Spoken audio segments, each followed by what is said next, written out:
तो हम आप सबका ये 7 दिवसीय भगवद गीता सप्ताह के अंदर चौथे दिन स्वागत करते हैं और प्रारंभ करते हैं। तो कल जब हमने जो विश्राम लिया था वो लिया था कि भगवद गीता के अंदर 5 सत्यों के बारे में चर्चा है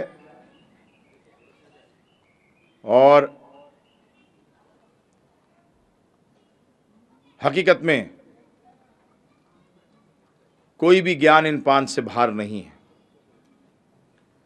वो 5 सत्य हैं। पहला भगवान, दूसरा जीव, तीसरा प्रकृति, चौथा काल, 5वां कर्म। फिर दोहरा रहा हूं, भगवान, जीव, प्रकृति, काल और कर्म। याद कर लीजिए इसको, मेरे साथ बोलिए। पहला भगवान, दूसरा जीव, तीसरा प्रकृति, बोलिए प्रकृति, चौथा काल, 5वां कर्म। तो ये 5 हैं। सारे वेद इन्हीं 5 पे चर्चा करते हैं, इससे बाहर कोई विषय नहीं है। और गीता सारे वेदों का सार है, बता चुके हैं। आदि शंकराचार्य जी ने भी इस बात को माना, स्थापित किया, उदाहरण देते हुए कि अगर वेद गाय हैं तो दूध जो है वो गीता है। तो अब आगे चलते हैं ये बताते हुए कि ये 5 जो सत्य हैं इनके साथ पूरा ज्ञान 3 में विभाजित किया गया है। संबंध ज्ञान, अभिधेय और प्रयोजन। संबंध का मतलब जीव से आप आत्मा भी कहते हैं। आत्मा, मैं, प्रकृति और इन दोनों के स्वामी, ये 3 क्या हैं और इनका आपस में संबंध क्या है, यही जानने को वेद ने बताया है कि ज्ञान है, बाकी को अज्ञान बताया है। इसी 3 को जानने को वेदों ने कहा है विद्या, बाकी को कहा है अविद्या। तो ये संबंध ज्ञान। उसके बाद अगला आता है प्रयोजन। प्रयोजन लक्ष्य। लक्ष्य है कृष्ण प्रेम। ध्यान रखिएगा, भगवान को देखने से, भगवान को जानने से भी लाभ नहीं होगा जब तक कि आप भगवान से प्रेम नहीं करते। ज्ञानी बहुत जानते हैं परंतु वहीं रह जाते हैं। योगी ध्यान में देख भी लेते हैं फिर भी वहीं रह जाते हैं। भक्त को भगवत गीता श्रेष्ठ बताती है क्योंकि वो भगवान से प्रेम करते हैं। ज्ञान कभी पूर्ण नहीं होता। ज्ञान तो सिर्फ दिशा दिखाने के लिए होता है। इसलिए वेदों को दूसरा नाम दिया गया है मां। मां का काम है पिता तक लेकर जाना। तो वेदों क्या बताया गया? मां। जैसे ज्ञान, मुझे यहां से छोटी चौपड़ जाना है तो छोटी चौपड़ जाके पहुंच के ये ज्ञान खत्म, पहुंच गए। तो ज्ञान लक्ष्य नहीं है, सिर्फ एक जरिया है। और प्राप्त कर लो और लक्ष्य तक ना पहुंचो तो ज्ञान बेकार है। तो प्रयोजन बताया गया है। भागवत बताता है 5वां पुरुषार्थ। आप लोगों ने 4 पुरुषार्थ सुने हैं, बोलते 5म कहां से आ गया? धर्म, अर्थ, काम, मोक्ष। फिर मोक्ष के बाद क्या? बड़े बड़े सन्यासियों से, नाम नहीं लूंगा, बड़े बड़े ऋषिकेश में उनका बहुत बड़ा आश्रम है, जो अक्लमंद होंगे समझ जाएंगे। उनसे उनके शिष्य ने पूछा कि मोक्ष के बाद क्या? बोले दही खाओ। तो बोलते तो अभी खाऊंगा, तो फिर मोक्ष के चक्कर में क्यों पढ़ूं? जवाब नहीं दे सके प्रभु जी, जवाब नहीं दे सके कि मुक्ति के बाद क्या। अरे भैया, मुक्ति के बाद तू खत्म हो जाएगा। अच्छा, कमाल है, फिर ऐसी मुक्ति नहीं चाहिए मुझे। चर्चा करूंगा आज थोड़ी सी, परंतु जब कर्म के ऊपर चर्चा करूंगा तो इसके ऊपर और व्याख्या करूंगा। तो अब प्रारंभ करते हैं। हमने पहला बोला भगवान, परंतु मजे की बात है भगवत गीता भगवान से शुरू नहीं करती है। भगवान भगवान किससे शुरू करते हैं? जीव से। किससे शुरू करते हैं प्रभु जी? दूसरा अध्याय जिसने पढ़ा हो भगवत गीता, तो भगवान शुरू करते हैं आत्मा से, जीव से। क्यों? चलिए आपसे एक प्रश्न करता हूं, मुझे फटाफट जवाब दीजिएगा तो फटाफट आगे चलेंगे। अज्ञानता की हद क्या होती है? भौतिक जगत में लीजिए, चलिए अध्यात्म को छोड़िए, मैं भौतिक जगत में बताता हूं अज्ञानता की हद क्या होती है। नहीं, माया को छोड़ दिया, मैं भौतिक की बात कर रहा हूं। हाँ बोलिए प्रभु जी। मूर्खता, जिस डाली पे बैठे हैं उसी डाली को काट रहा है, ये अज्ञानता की हद हो सकती है। अच्छा, यह हद होती है। क्यों करता है ऐसा वो? क्योंकि वो अज्ञानी है, मूर्ख है। मूर्खता की हद क्या है?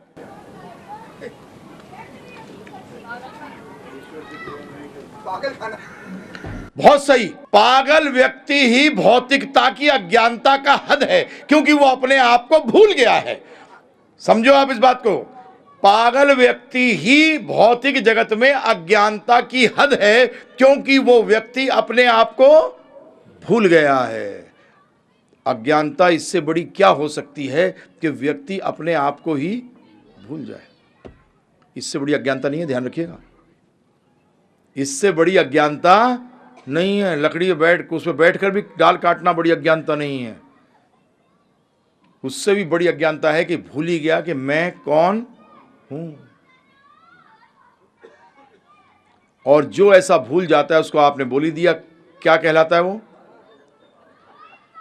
अब मैंने नहीं बोला।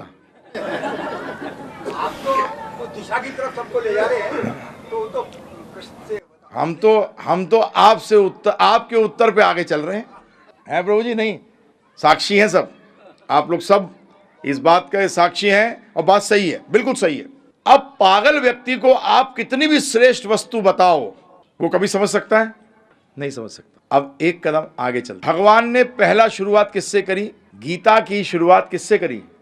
पहले तो डांट मारकर, क्योंकि अर्जुन ने क्या कहा? शिष्यस्ते हम साधिमाम प्रपणम, मैं आपका शरणागत शिष्य हूं।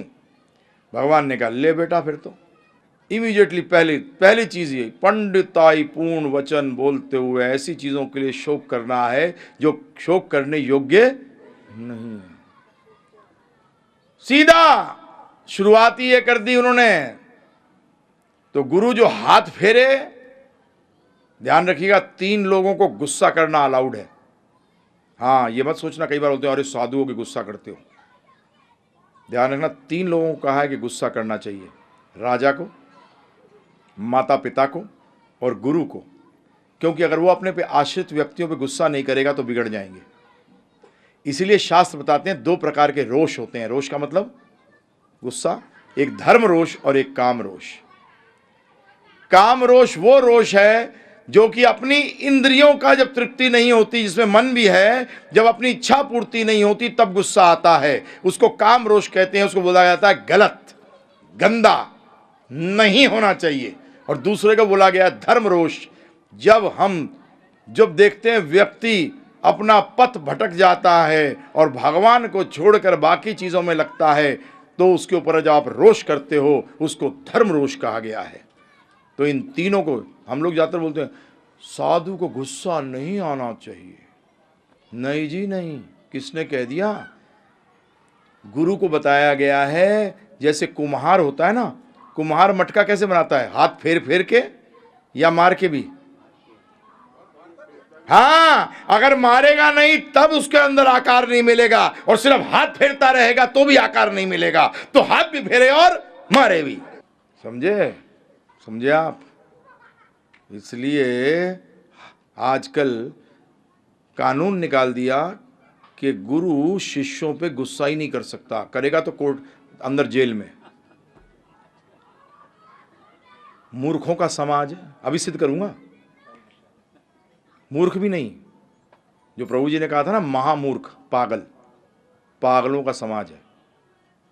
स्वीडन में हुआ था ये शुरू, आज से 20-22 साल पहले।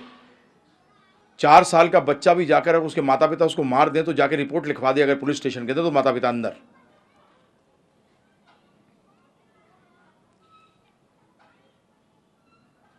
हाँ, काम रोष के कारण करता है तो फिर वो गुरु बनने योग्य नहीं है, वो माता पिता बनने योग्य नहीं है और वो राजा बनने योग्य नहीं है। ये तीनों पदवियां हैं, इस पर बैठने के लिए आपके अंदर वो गुण होने चाहिए। तो पहली चीज क्या भगवान ने शुरू करी कि अर्जुन ने भगवान से जब प्रश्न किया तभी भगवान ने उसकी नैया अपने हाथ में ली, और प्रश्न करने से नहीं, प्रश्न तो उसने कर दिया था कि श्रेष्ठकर वस्तु बताओ, परंतु समझ गया भगवान नहीं बताएंगे, क्योंकि आप चलते फिरते को थोड़ी बताओगे। जानते हो व्यक्ति टाइम वेस्ट करने आया है, हमारे साथ भी होता है कई बार। सालों व्यक्ति प्रश्न करने आता रहता है परंतु उस प्रश्न में कभी अमल नहीं करता। तो अगली बार क्या करते हैं, वो प्रश्न करने आता है तो उसे सीधा कहते हैं पहले जो पहले बोला था वो कर, उसके बाद प्रश्न करियो, टाइम वेस्ट कर मत कर। तो हमारा टाइम वेस्ट नहीं कर रहा, अपना कर रहा है, तो अपना टाइम वेस्ट कर रहा है। तो इसलिए भगवान ने सीधा बागडोर संभाली और पहले ही गुस्सा किया, पहले ही गुस्सा किया, डांटा, समझ तू जो कर रहा है गलत कर रहा है। और किससे शुरू किया फिर, ना त्व एवा हम जातु नाशम न त्वम ने में जनाधिपा, कि हे अर्जुन कभी ऐसा समय नहीं था जब तू नहीं था, मैं नहीं था और ये राजा नहीं थे, और आगे भी कभी कोई ऐसा समय नहीं आएगा जब मैं नहीं हूंगा, तू नहीं होगा और ये राजा नहीं होंगे। तो आत्मा के बारे में चर्चा करी। परंतु प्रभु जी पहली चीज हमारे साथ प्रॉब्लम क्या आती है कि आत्मा को समझें। क्यों समझें? क्योंकि अब मैं आपके सामने एक वाक्य बोल रहा हूं, जिस वाक्य को अगले 1-1.5 घंटे में मैं सिद्ध करने की कोशिश करूंगा आपके सामने। आपको बताया था तर्क के द्वारा, सामान्य ज्ञान के द्वारा और विज्ञान के द्वारा कि आत्मा है, आत्मा है। क्यों जरूरी है समझिए। जो व्यक्ति अपनी पहचान भूल गया होता है उसको पागल कहते हैं, और पागल व्यक्ति को कभी कुछ समझाया नहीं जा सकता। इसी तरीके से जब तक हम ये नहीं जानते कि मैं आत्मा हूं, हम सब पागल हैं।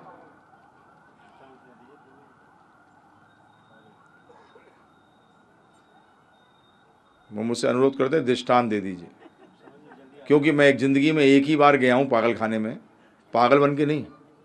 मेरे जितने मेरे क्लास फेलो काफ़ी जो हैं वो डॉक्टर बने, स्कूल के अंदर जो थे उनमें से एक की पोस्टिंग पागल खाने में हुई आगरा के।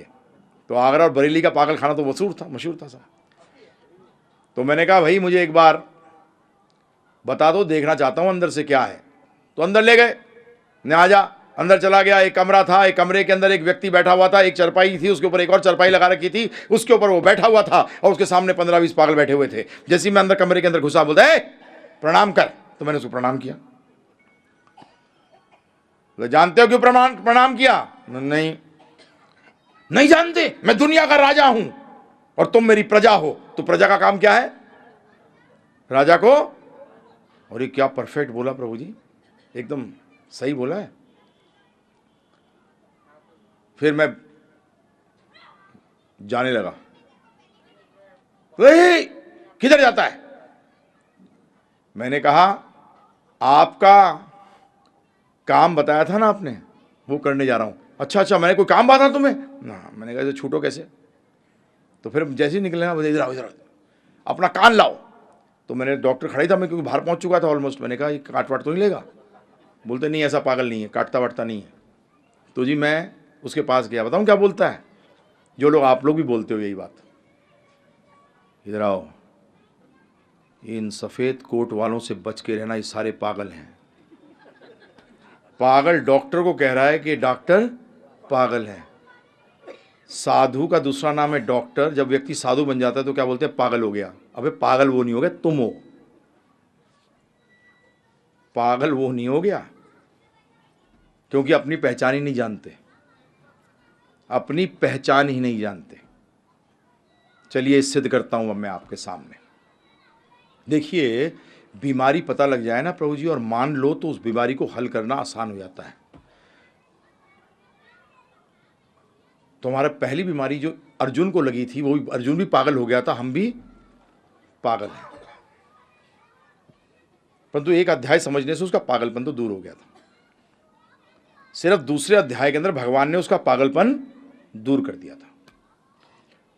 उसको मुश्किल से दूसरा अध्याय मुश्किल से 3-4 मिनट के अंदर बोल दिया था भगवान ने। उसको बोलने के लिए, उनको समझने के लिए 4 मिनट लगे। हमें कई बार 4 अरब खरब जन्म लग जाते हैं यही समझने के लिए, क्योंकि हम समझना नहीं चाहते।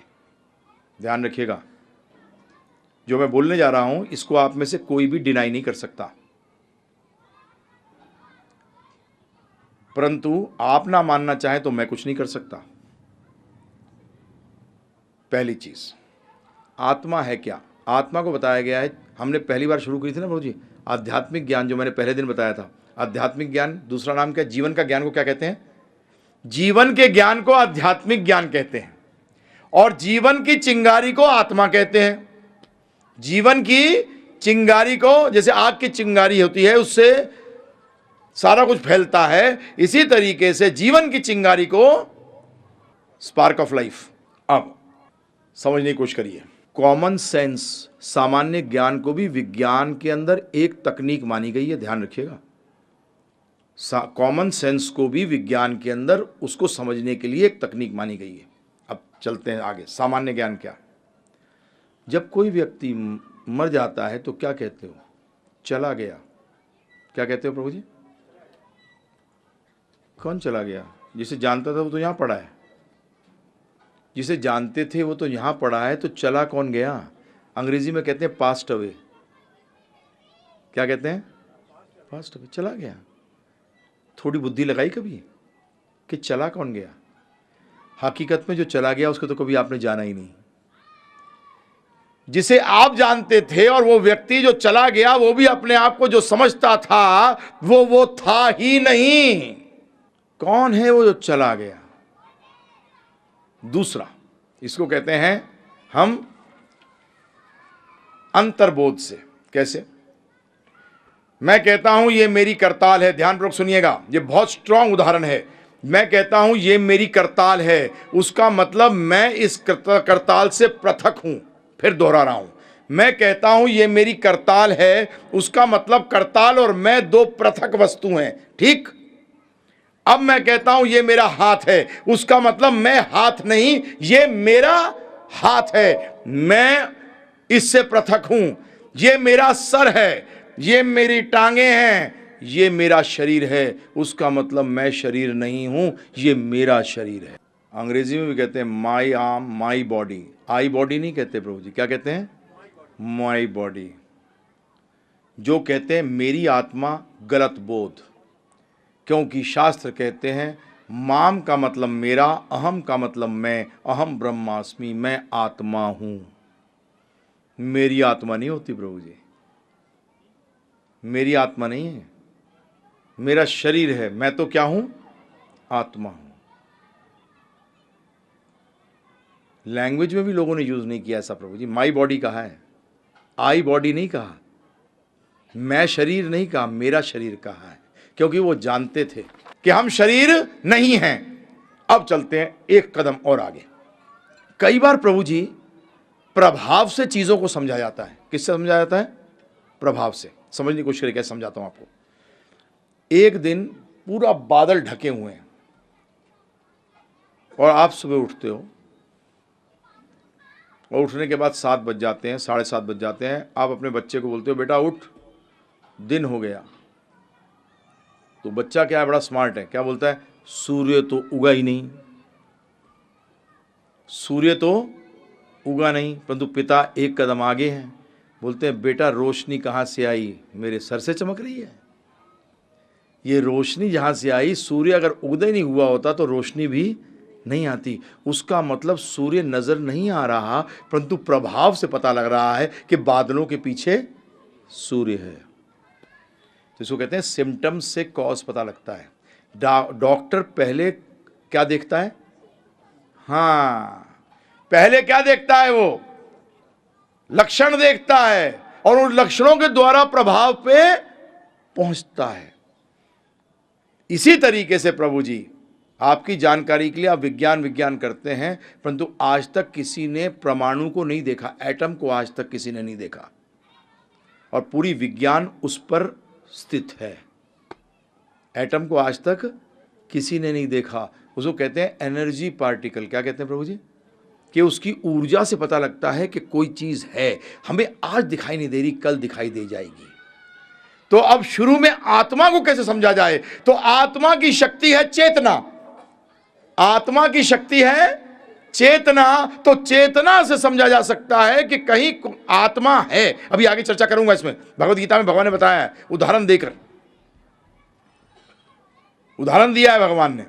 जैसे सूर्य एक जगह पर स्थित होकर पूरे ब्रह्मांड को प्रकाशमान करता है, ऐसी आत्मा हृदय में वास करके पूरे शरीर को चेतना से प्रकाशमान करती है। अब आप जो विज्ञान के चक्कर में पढ़ते हैं उसके बारे में थोड़ी चर्चा करते हैं, ठीक है जी। पुनर्जन्म, जिन लोगों को पिछला जन्म याद था, 1960 के अंदर एक पैसे वाले व्यक्ति ने अमेरिका में एक डॉक्टर को, जो कि वर्जीनिया हॉस्पिटल के अंदर डॉक्टर था, उसको उस टाइम $2 मिलियन दिए और बोला कि मैं चाहता हूं कि तुम पूरे विश्व में इसके बारे में जानने की कोशिश करो जिन लोगों को अपना पिछला जन्म याद रहता है, ये सच है या गलत। उस व्यक्ति का नाम था डॉक्टर इयन स्टीवनसन। आप अभी भी वेबसाइट पे जा सकते हैं इस नाम को लेकर, जो इंटरनेट करते हैं, आज भी इस वेबसाइट है। उन्होंने 2 साल पहले उनकी डेथ हुई है।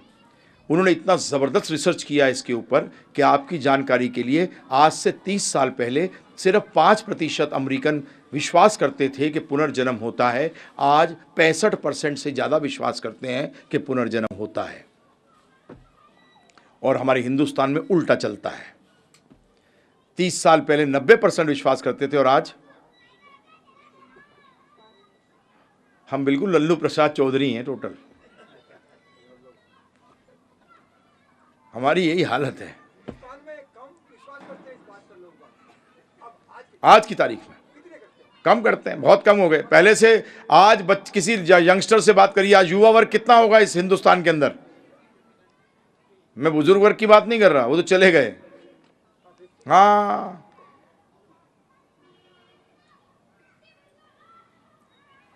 मैं तो युवा वर्ग की बात कर रहा हूं। हम तो युवा वर्ग में प्रचार करते हैं, IITs में करते हैं, मेडिकल कॉलेज में करते हैं, MBAs में करते हैं। बहुत कम जब चर्चा करते हैं और जब इसका विश्लेषण करते हैं तब जाकर बोलते हैं हाँ ऐसा भी हो सकता है। तो फिर हम कहते हैं कि इन साइंटिस्टों ने, इन वैज्ञानिकों ने जिस बात पे इतनी करा है, रिसर्च करी है, कृपा करके उनकी तो पढ़िए आप। तो हम आपके सामने दे रहे हैं डॉक्टर इयन स्टीवनसन। इन्होंने 3000 से ज्यादा केस स्टडी करी पूरी दुनिया के अंदर। 1000 से ज्यादा कुछ केस थे जो कि गलत थे, परंतु 2000 के करीब जो केस थे वो सही थे। जिससे क्या सिद्ध हो गया कि पुनर्जन्म है। अगर पुनर्जन्म है तो उसका मतलब है कुछ चीज है जो इस जीवन से निकलकर दूसरे जीवन में जाती है। हमारी गलती बताऊं क्या है? हमारी भारतीय वासियों में हमारी गलती क्या हो गई प्रभु जी? हमें ब्रिटिशर इतनी बुरी हालत में छोड़ गए। हम पहले अपने वेदों पे आंख बंद करके विश्वास करते थे। जब भी आज तक अगर कोई व्यक्ति कह देता मैंने बोल दिया ना यार, तो क्या बोलते उसको? क्या वेद वाक्य है? क्या नहीं बोलते? क्या जवाब देते उसको? तूने ऐसे बोल दिया जैसे तेरा वेद वाक्य हो, कि उसका कोई काट ही नहीं है। हकीकत में हमारा पहले जीवन वेद वाक्यों पे चला करता था। उसके बाद ये ब्रिटिशर्स ने आके हमारे वेद वाक्यों के प्रति हमारी आस्था खत्म कर दी। मैं कल आपको उदाहरण दे चुका हूं। जब विज्ञान रो रहा था, चिल्ला रहा था कि धरती चपट है, और एक बेचारे गैलीलियो ने बोल दिया कि धरती गोल है, तो उसको क्या करा? मार दिया, जला दिया, उसको खत्म कर दिया। और हमारे शास्त्र कहते थे भूगोल, भू क्या है? गोल है। साइंस कहती थी आग के अंदर कोई भी जीव नहीं हो सकता। हमारे शास्त्र कहते थे कि जीव जो है वो सर्वगा था, मतलब कहीं भी हो सकता है, आग में भी रह सकता है जीव। तब अब कहते हैं नहीं नहीं, फायर बैक्टीरिया होते हैं। क्या होते हैं प्रभु जी? अरे मूर्ख पहले ही कर लेता, रिसर्च कर रहा है, सर्च हो चुकी है, उसको रिसर्च कर रहा है। कहते थे कोई जीव बच नहीं सकता जब ऑक्सीजन नहीं होगी, परंतु टेटनस का बैक्टीरिया जो है वहाँ उगता है जहाँ ऑक्सीजन कम होती है। तो ये हमारी गलती है। तो इसमें बहुत किस्से हुए हैं प्रभु जी, समय मेरे पास है नहीं, आपको मैंने साइट बता दी है, खोलो। मतलब वहां इतने ज्यादा किस्से हैं प्रभु जी कि आप शॉक्ड हो जाओगे, आप विचार भी नहीं ऐसे किस्से तक बताए हैं उसने, जहां की पिछले जन्म में व्यक्ति को गोली लगी थी, इससे वो मरा। अगले जन्म में जो बर्थ मार्क कहते हैं ना, उसको हिंदी में क्या कहते हैं, बर्थ मार्क को जन्म निशान जो है, उसी जगह था जहां गोली लगी। उसने इतनी तक स्टडी करी है प्रभु जी। परंतु ध्यान रखना, अगर ये बात सिद्ध हो जाती है तो आधे बिजनेस फेल हो जाएंगे। इसलिए बिजनेसमैन कभी चाहता ही नहीं कि ये बात आगे आए, और तो बिजनेसमैन को बिके हुए हैं, तो बिजनेसमैन से बिका हुआ है। एक दिन पढ़ते हो cigarette smoking is injurious to health, अगले दिन बोलते हो 2-4 पीने से कोई फर्क नहीं पड़ता। हैं जी, कि 1-2 पैग लोग पी लिया जाए तो हेल्थ के लिए, नहीं तो अपना क्या है उसका नाम, कटोरा लेके रोड पे आ जाएगा, अगर वो ऐसे पैसे खिला के ऐसे काम नहीं कराता। क्योंकि जानता है कि 2 पैग पे कोई रह नहीं सकता, 2 पैग के बाद 4 होंगे, 4 के बाद 8, फिर बोतल, फिर क्या होगा, नाला, फिर किसी नाले में पड़ा होगा, घर का बेड़ा गर्क कर चुका होगा, बर्बाद कर दिया होगा उसने।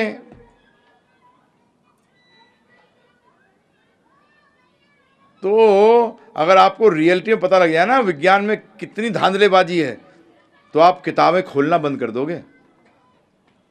सही बता रहा हूं मैं आपको। आप सोचोगे ये हुआ क्या है, ये है क्या। सिर्फ एक स्टेटमेंट बोल के छोड़ रहा हूं, साइट पे चले जाके देखना। अमेरिका में 60% लोग नहीं मानते कि अमेरिकन कभी चंद्रमा पे गए भी थे। बोलते हैं this is the biggest hoax played by science on the people. ये है अमेरिका के अंदर, वहां किताबें निकल चुकी हैं इतनी सारी जिसमें बताया गया है कि चंद्रमा पे ये कभी नहीं गए, उन्होंने मूर्ख बनाया है। ये आज का विषय नहीं है, वेबसाइट पे चले जाइए, never went to the moon, और देखिए अब दनादन इतने ऐसे ज़बरदस्त उन्होंने पॉइंट्स बताए हैं प्रभु जी, जिसके कारण कि आप भी एक बार को सोचना शुरू कर दोगे गए थे कि नहीं गए थे। और पहली किताब जब निकली थी बाहर, तो नासा ने एक दिन के अंदर उसकी 2 लाख कॉपियाँ एक साथ खरीद के जला दी थी। अब ये सब कहाँ आता है आप तक, हम तक कहाँ आता है प्रभु जी। जो इसमें अंदर गहराई में घुसता है उसी को पता लगता है कि विज्ञान कितना मूर्ख बना रहा है। विज्ञान तो सारा थ्योरियों से भरा है, और थ्योरी का मतलब जो अभी सिद्ध नहीं हुई। ध्यान रखिएगा, थ्योरी का एक ही मतलब है, और साइंस में 99% थ्योरीज हैं, और थ्योरी का मतलब अभी सिद्ध नहीं हुआ। और हमारे शास्त्रों में जो वाक्य हैं वो थ्योरी नहीं है, उनको कहते हैं लॉज ऑफ नेचर, वो कानून हैं, वो सिद्ध हैं। जो कहा गया जन्म मृत्यु जरा व्याधि, निकलना पड़ेगा इसमें से। तो इसलिए ध्यान रखिएगा। तो ये पुनर्जन्म के किस्से सच, अगर आपको भी इंटरेस्ट है तो कृपा करके इतना करिएगा। मैं आपसे ये अनुरोध करता हूँ कि ब्रिटिशर्स ने हमारे साथ क्या किया, हमारे वेदों पे विश्वास हटा दिया और उसमें विश्वास दिला दिया जो कि हर तीसरे दिन बदलता है। विज्ञान में हर तीसरे दिन नई थ्योरी आती है प्रभु जी, उसमें हमारा विश्वास टिका दिया, और हमारे को जिसमें सही चीज़ में विश्वास था उससे हटा दिया। और दूसरा क्या किया कि तुम विज्ञान पे आंख बंद करके यकीन करो। क्या करो प्रभु जी, जो तुम वेद वाक्य कहते थे अब विज्ञान वाक्य कहो। तो उससे क्या हुआ प्रभु जी, फॉरेनर्स के अंदर एक प्लस पॉइंट है प्रभु जी, एक स्टेटमेंट बोलो ना, वो क्या करेंगे, ना तो उसको मानेंगे ना रिजेक्ट करेंगे, बोलेंगे इस पर मुझे काम करने दो, देखने दो ये सही है कि गलत है। आप में से कितने लोगों ने आज अपने जीवन में से कुछ हिस्सा निकाला है ये जानने के लिए कि इंडिया में भी रिसर्च हो रही है बीबीसी के ऊपर। मैंने आज से काफ़ी साल पहले मुझे किसी ने फ़ोन किया कि प्रभु जी बीबीसी पे आज प्रोग्राम आने वाला है जिसके अंदर रीबर्थ के बारे में है, और वो बैंगलोर के हॉस्पिटल ने उस पर वर्क किया है। पूरा किस्सा दिखाया था प्रभु जी बीबीसी पे उन्होंने, कि ये लोग जा रहे हैं, तो बीबीसी के क्रू को बुला लिया था इन्होंने, और कैसे वो लड़की को सब कुछ याद था, पहली बार जा रहे हैं उससे मिलने के लिए। वो हो सकता था सही भी होता और गलत भी हो सकता था, परंतु वो सही निकला। दूसरी चीज, इसको कहते हैं, हिंदी में नहीं कह सकते कुछ प्रभु जी क्योंकि ये वेस्टर्न वर्ल्ड से आया है, वहाँ के विज्ञान से आया है। इसको कहते हैं आउट ऑफ बॉडी एक्सपीरियंस, शरीर के बाहर निकल के अनुभव, OBE। इसका नाम क्या है? Out of body experience. आज टॉप हार्ट स्पेशलिस्ट वर्ल्ड के किताबें लिख रहे हैं जिसमें बता रहे हैं कि उनके कई पेशेंटों ने, सारों ने नहीं, कई पेशेंटों ने ओपन हार्ट सर्जरी उन्होंने करी है। उन्होंने अपना पूरा ऑपरेशन बता दिया है बाद में कि तुमने क्या किया। अगर नर्स ने गलत चीज हाथ में पकड़ाई है तो उन्होंने ये भी बता दिया कि तुमने ऑपरेशन के बीच में ऐसा हुआ, जबकि ये आदमी टोटल एनेस्थीसिया में था, मतलब टोटल बेहोश था, क्योंकि ओपन हार्ट सर्जरी में कोई खुला आंखें तो होती नहीं। हाँ, डॉक्टर किताबें आ गई, तो किताबें आ गई जी। वेस्ट के अंदर जो आदमी हैं जिन्होंने पहली किताब निकाली थी उसका नाम था doctor Sabom, one of the most famous heart surgeon of Canada. Canada के टॉप हार्ट, एमरी स्कूल से हैं, टॉप हार्ट सर्जन हैं कनाडा के। और आज तो अमेरिका के अंदर और किताबें भी आ गई जहाँ की इन्होंने केस हिस्ट्रीज, तो इनसे पूछा गया तुम इतनी पुरानी हिस्ट्री केस क्यों दे रहे हो? बोलते उस टाइम अगर हमने बोला होता तो हमें जूते मारते लोग, हमारी डॉक्टरी डिग्री ले लेते। परंतु आज लोगों का थोड़ा सा सोचना विचारधारा बढ़ी है, परंतु ये नहीं बताया उन्होंने कि आत्मा निकल के बोल रही है। बोलते हमें समझ नहीं आ रहा इस आदमी ने बताया कैसे, हमें समझ में नहीं आ रहा कि इस आदमी ने अपना पूरा ऑपरेशन बताया कैसे। फिर एक टॉप का स्पोर्ट्स कार ड्राइवर एक्सीडेंट हुआ है, उसके बाद वो ऑलमोस्ट डेड है। जब उसको होश में वापस लाया गया तो उसने सब बताया, कैसे उसकी शरीर को उठाया गया, कैसे उसको स्ट्रेचर पे रखा गया, कैसे ले जाते समय जब एम्बुलेंस में डाले थे तो शरीर जो था वो स्लिप हो गया, तो वैसे वापस कैसे चढ़ाया, ये सब कुछ उसने बताया। आप कहोगे बाप रे ये कहाँ से निकाल के ला रहे हैं? नहीं, ये ऑलरेडी है। जाइए आप वेबसाइट में उल्टी सीधी चीज़ें देखने की जगह ये इन्फॉर्मेशन लीजिए, इससे समझिए। और दूसरा NDE, वो भी कहाँ से शब्द निकाल के ला रहे हो? Near death experience. हमें IIT और इन सब में प्रचार करना पड़ता है प्रभु जी, वहाँ जब तक हम उनको ठोस प्रूफ नहीं देंगे ऐसे, जब तक वो बात नहीं करेंगे हमसे। और मैं बता रहा हूँ आपको, मैं यहाँ आपको सत्संग करने के लिए आया हूँ, ये नॉर्मल सत्संग नहीं है प्रभु जी, जहाँ की मैं सिर्फ आपको ठीक है बोल के चला गया 7 दिन, ठीक है हरी बोल, मैंने भजन गाए, आपने कुछ नाच लिए और घर चले गए वैसे के वैसे। नहीं, मैं इस मूड से नहीं आया। सत्संग बताया था, मैं भी इस मूड से आया हूँ कि आपकी दृष्टि बदलूँ। सृष्टि नहीं बदल रहा, मैं आपको नहीं बदलूंगा, आप जो काम कर रहे हो उसको नहीं बदलूंगा, परंतु आपको देखने का, जीवन को देखने का नजरिया बदलूंगा। और इसी उद्देश्य से जब भी मैं आपके सामने ये चीजें रख रहा हूं। नियर डेथ एक्सपीरियंस का मतलब होता है कि शरीर त्याग दिया, उसके बाद वापस शरीर में आ गया। और इसमें ज्यादातर देखा गया है कि सब लोग कहते हैं हम एक व्हाइट लाइट में से जा रहे हैं। किस में से जा रहे हैं? व्हाइट लाइट में से। जो आदमी ने शरीर त्याग के वापस आया उसे ज्यादातर कहा है ऐसा लगा मैं तेजी से एक व्हाइट लाइट के में से गया हूं, सफेद रोशनी में से गया हूं। और हमारी गरुड़ पुराण कहती है 122 जब शरीर व्यक्ति त्यागता है उसके बाद 122 सुरंगें हैं। कितनी? 122 सुरंगें हैं। और अपने कर्मों के अनुसार उनमें से एक सुरंग के अंदर लाइट आ जाती है तो आत्मा उसमें से निकल जाती है। परंतु ये उसी आत्मा के साथ होता है जिसने पाप और पुण्य दोनों मिश्रित किए हैं। जिसने पाप ज्यादा किया है उसको यमदूत लेने आते हैं। और आपकी जानकारी के लिए वेस्टर्न वर्ल्ड के अंदर 80% जो बुजुर्ग मरते हैं तो उनको कुत्ते नजर आते हैं और यमदूत नजर आते हैं और वो चिल्लाते हैं। और नर्सेस कहती हैं, अभी मेरा समय नहीं बताने का, जो हमारे एक डिवोटी के पिताजी के साथ हुआ तो उसने कहा कि इनको कुत्ते नजर आ रहे हैं। तो बोलते ये तो हमारे खूब लोगों को नजर आते हैं। और शास्त्र हम पढ़ते हैं उसमें कहा गया है कि यमदूत पहले उस व्यक्ति के पास 2 कुत्ते भेजते हैं सूंघने के लिए, मारना किसको है, लेके किसको जाना है। परंतु जिसने पाप और पुण्य दोनों करे हुए हैं वो इस सफेद उसमें से जाता है नर्क या भक्त को नहीं। भक्त के लिए तो फर्स्ट क्लास विमान आता है वैकुंठ से। भक्त अलग कैटेगरी है। तो ये NDE। अब एक चीज और सुनिए, हिप्नोटिज्म के बारे में सुना हुआ है आपने? सम्मोहन शक्ति।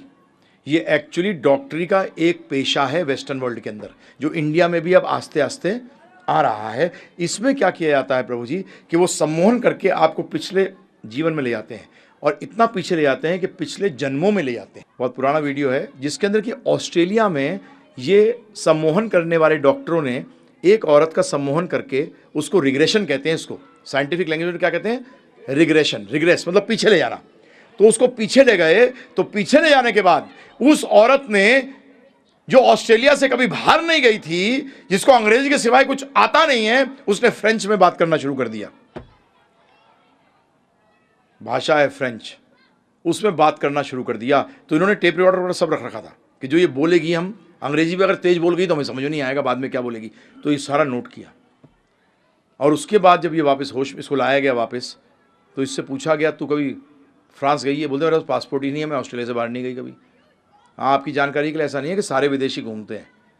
कई विदेशी हैं जो अपने घर से कभी बाहर, अपने शहर से बाहर नहीं गए, उनको इंटरेस्ट नहीं है। बोलते यार यही ठीक है, अपने अपना तो नहीं गई।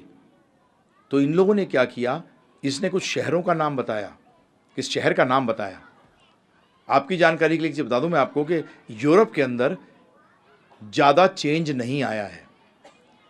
250-300 साल के अंदर वहाँ ज़्यादा चेंज नहीं आया है। इंडिया में पॉपुलेशन इतनी ज़्यादा है कि हमारी चेंज भी बहुत ज़्यादा आता है, तेज। वहाँ इतना तेज नहीं आता। ऑस्ट्रेलिया में जब उन्होंने, ऑस्ट्रिया के अंदर जब उन्होंने 1 मिलियन पॉपुलेशन क्रॉस करी थी तो उस दिन छुट्टी हुई थी, और उसके बाद पिछले 15 साल से पॉपुलेशन वही है, एक व्यक्ति नहीं बढ़ा है। तो इसने कुछ शहर का नाम लिया, और शहर, इन्होंने क्या किया, अपने पेरिस फोन किया कि फ्रांस के अंदर क्या ऐसी कोई जगह है। तब उन्होंने जब नक्शा देखा, उन्होंने कहा ऐसी कोई जगह नहीं है। तब इनके एक आदमी ने कहा रुको एक मिनट, कई बार शहरों का नाम चेंज कर दिया जाता है, इनको बोलो 200 साल पुराने मैप भी देखें, 150 साल पुराने मैप, 100 साल पुराने मैप, ऐसे करके पीछे के मैप भी देखें। जब 200-250 साल पुराना मैप देखा तो उसमें इस जगह का नाम था जो कि बदल गया था। शॉर्ट में बता रहा हूँ, इसने काफ़ी डिस्क्रिप्शन दी, किस चर्च में इसकी शादी हुई थी, वहाँ कैसे उसके घर के पास झरना बहता था। ये सारा का सारा जब वहाँ गए तो झरना इन्होंने ढूंढ रहे, झरना नहीं मिल रहा। तो क्यों, क्या हुआ था भाई, झरने के ऊपर पूरा क्या आ गई थी, पेड़ गिर गए थे, सब कुछ हो गया, तो झरना छिप गया था। इसने बताया था कि चर्च के अंदर कहाँ दरवाज़ा है, तो इन्होंने कहा दरवाज़ा वहाँ निकला ही नहीं, चर्च तो था परंतु दरवाज़ा वहाँ नहीं था। परंतु फिर उन्होंने जब उसको ध्यान से देखा तो ज़्यादातर क्या होता है प्रभु जी, दरवाज़ा अगर हो उसके ऊपर अगर आप ईंट लगा दो ना तो वो निशान रह जाता है, वो निशान था। तो एक उदाहरण दे रहा हूँ सिर्फ, बहुत उदाहरण है। ये सब चीज़ें सिद्ध करती हैं कि दूसरा जन्म है, और दूसरा जन्म बोलते ये सिद्ध हो जाता है कि कोई चीज़ हमारे अंदर है जो निकलती है, उसका मतलब ये सिद्ध हो जाता है कि मैं शरीर नहीं वो चीज़ हूँ, मैं शरीर नहीं वो चीज़ हूँ। और उसको देखिए आप, मजे की बात, वेद कहते हैं आत्मा, कुरान कहती है रूह, और बाइबल कहती है सोल। एक ही चीज़ को 3 डिफरेंट नाम, लैंग्वेज सिर्फ भाषा बदल गई है, चीज़ वही है। अब आप कहोगे अरे उनमें कुरान में और बाइबल में तो नहीं है पुनर्जन्म, ज़्यादा उसके ऊपर चर्चा नहीं करना चाहता, क्योंकि कुरान में भी है कि ऐसे से गलत काम करेगा तो सूअर बनेगा। तो आज तक कभी चलते चलते किसी व्यक्ति को सूअर बनते देखा है? उसका मतलब बेटा कब बनेगा, पुनर्जन्म है। ये सिद्ध करता है कि अगर सूअर बनेगा तो पुनर्जन्म है। बाइबल के अंदर कहा गया है जैसा बीज बोएगा वैसा तू काटेगा। तो प्रभु जी सब में है, परंतु चक्कर क्या है, ये जो शास्त्र है उसके मैं बताऊंगा आपको, ये धर्म क्या है। पहले तो आपको धर्म की परिभाषा बताऊंगा, एक बार ये समझ जाइए। ये तो ये आत्मा जो है ना प्रभु जी, अब एक चीज़ समझ लीजिए कि हम शरीर नहीं आत्मा है। ये सारे मेजर धर्म दुनिया के सब बोलते हैं। हम कोई नई चीज़ लेके नहीं आ रहे, क्योंकि अब मैं आपके सामने एक बड़ा स्ट्रॉन्ग स्टेटमेंट रखने जा रहा हूं। अगर हम नहीं मानते कि मैं आत्मा हूं, अगर हम विज्ञान, जो आज का विज्ञान है, क्योंकि सारे वैज्ञानिक ऐसे नहीं है, मैंने बता चुका हूं आपको। आइंस्टाइन ने भी कहा था कि देखा इस दुनिया को देखकर ये यकीन करना महामूर्खता होगी, ये कि कोई दिमाग इसके पीछे नहीं है। इसको देख कर तो लगता है इसके पीछे बहुत श्रेष्ठ दिमाग है। इसको देख के क्या लगता है, इसके पीछे श्रेष्ठ दिमाग है, दिमाग नहीं श्रेष्ठतम दिमाग। आज पीछे एक्सपेरिमेंट हो रहा था ना, ध्यान होगा अगर आप लोगों ने पढ़ा हो पेपर में, स्विट्जरलैंड के चारों तरफ वो बना रहे थे, एक टनल बनाया था उन्होंने, हजारों लोग लगे थे। तो मैं एक स्टूडेंट के सभा हो रही थी, उससे पूछा मैंने कहा अगर ये लोग इस चीज़ को प्रूव कर देते तो क्या सिद्ध होता कि भगवान है कि नहीं है? तो कईयों ने कहा नहीं भगवान नहीं है उसका मतलब। मैंने कहा मूर्ख, ये सोच, आज उसको डुप्लीकेट करने के लिए इनको 2 लाख आदमी चाहिए। आज जो बन गया है उसको डुप्लीकेट करने के लिए 2 लाख आदमी चाहिए, तो उसका मतलब जिसने पहली बार बनाया होगा उसका क्या दिमाग होगा। आज हम लोग जो भी कोशिश कर रहे हैं प्रभु जी, डुप्लीकेट कर रहे हैं, ओरिजिनल नहीं। आज मृत शरीर से कुछ नहीं होता है प्रभु जी। साइंटिस्ट कह रहा है मैंने इस और इसको मिलाकर यह कर दिया, तो मृत व्यक्ति ने मिलाया जीवित ने, तो उसका मतलब क्या सिद्ध होता है? जीवन से जीवन आता है, जड़ से जीवन नहीं आता। जड़ से जीवन नहीं आता। हमने रोबोट बना दिया बिल्कुल आदमी जैसा। किसने बनाया? मृत व्यक्ति ने, जीवित व्यक्ति ने। तो क्या सिद्ध हो रहा है कि जीवन से जीवन आता है, मृत्यु से जीवन, जड़ से जीवन नहीं आया करता। ये आपके अंदर जो खून बह रहा है ये केमिकल है ना प्रभु जी। ये कब तक बहता है? जब तक आत्मा शरीर के अंदर है। जैसे आत्मा शरीर को त्याग देती है, क्या होता है खून का? उसका मतलब इस खून के अंदर शक्ति, ये खून पैदा जो हो रहा है, पेट में जो एसिड पैदा हो रहे हैं, ये सब कौन पैदा कर रहा है? जीवन, मतलब आत्मा इसका कारण है। समझ में आ रहा है प्रभु जी? जहाँ ये आत्मा हटी वहाँ केमिकल बनने बंद। तो आत्मा तो है। अब आप नहीं मानो तो गलती आपकी, आप नहीं मानो तो गलती आपकी। बड़ा सिंपल है। अब चलते हैं आगे। गीता के अंदर भगवान बताते हैं कि हम 2 प्रकार के शरीरों से ढके हुए हैं। आत्मा जो है 2 प्रकार के शरीरों से ढका हुआ है। एक को कहते हैं सूक्ष्म, दूसरे को कहते हैं स्थूल। सूक्ष्म को कई लोग लिंग शरीर भी कहते हैं, परंतु सिंपल भाषा, नाम कितने दे दो क्या फर्क पड़ता है। सूक्ष्म शरीर बना है अहंकार, बुद्धि और मन से, और स्थूल शरीर बना है किससे? 5 तत्व। क्या है वो? पृथ्वी, पानी, अग्नि, वायु और आकाश। इन 5 तत्वों से बना है। इन 5 तत्वों के मिश्रण से बना है। अब मैं आपसे एक प्रश्न करूं, इस पृथ्वी पर कौन सा तत्व सबसे ज्यादा है? जल। 80% जल है प्रभु जी, शरीर में भी और पृथ्वी में भी।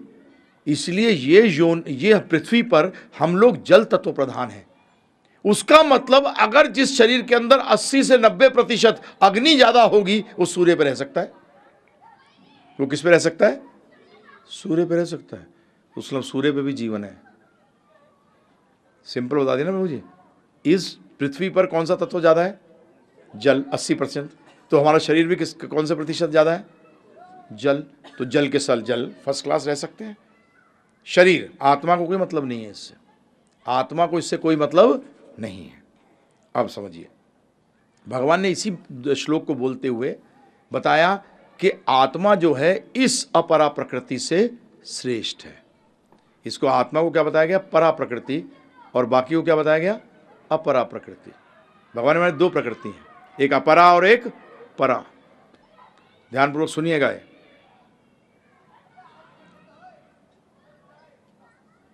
उसको बोला है आत्मा जो है वो इन दोनों से श्रेष्ठ है। आत्मा इन दोनों से श्रेष्ठ है। क्यों? चलिए आगे पढ़ते हैं। कहा गया कि पहली चीज, जो जीवित व्यक्ति है जिसके अंदर की आत्मा, जीवित व्यक्ति कौन है? जिसके अंदर की आत्मा है। आत्मा क्या है? चेतन। आत्मा ने शरीर में क्या पैदा कर रखा है? चेतना। और इस चेतना ने क्या कर रखा है? मेरा देखना और इस वीडियो कैमरे का देखना सेम है क्या अलग अलग है? अगर मैं जोक मारूंगा तो आप हंसोगे, परंतु ये कैमरा हंसेगा नहीं। ये ड्रामा देखे और मैं ड्रामा देखूं, दोनों ड्रामा देखें। जब वो ड्रामा में कोई रोएगा तो मैं भी रोऊंगा, हंसेगा तो मैं भी हंसूंगा, परंतु ये वीडियो कैमरा क्या करेगा प्रभु जी? ये तो सिर्फ रिकॉर्ड करता रहेगा। इसको ट्रेन कर दोगे कि आदमी के दांत नजर आए तो तू भी ही करियो, और रोते में किसी ने दांत दिखा दिया तो पता लगा फिर भी ही कर रहा है। नहीं, हमारे अंदर स्वतंत्रता है। इसे कहते हैं हम इच्छा शक्ति। ध्यान रखिएगा, अभी इतना ही बोलूँगा, फिर आगे समझाऊंगा। हमारे पास एक ही शक्ति है, हमारे पास सिर्फ एक शक्ति है, और उसको कहते हैं इच्छा शक्ति। दूसरी शक्ति नहीं है हमारे पास। बड़ा सरल, भगवान ने सब कुछ एकदम कर दिया।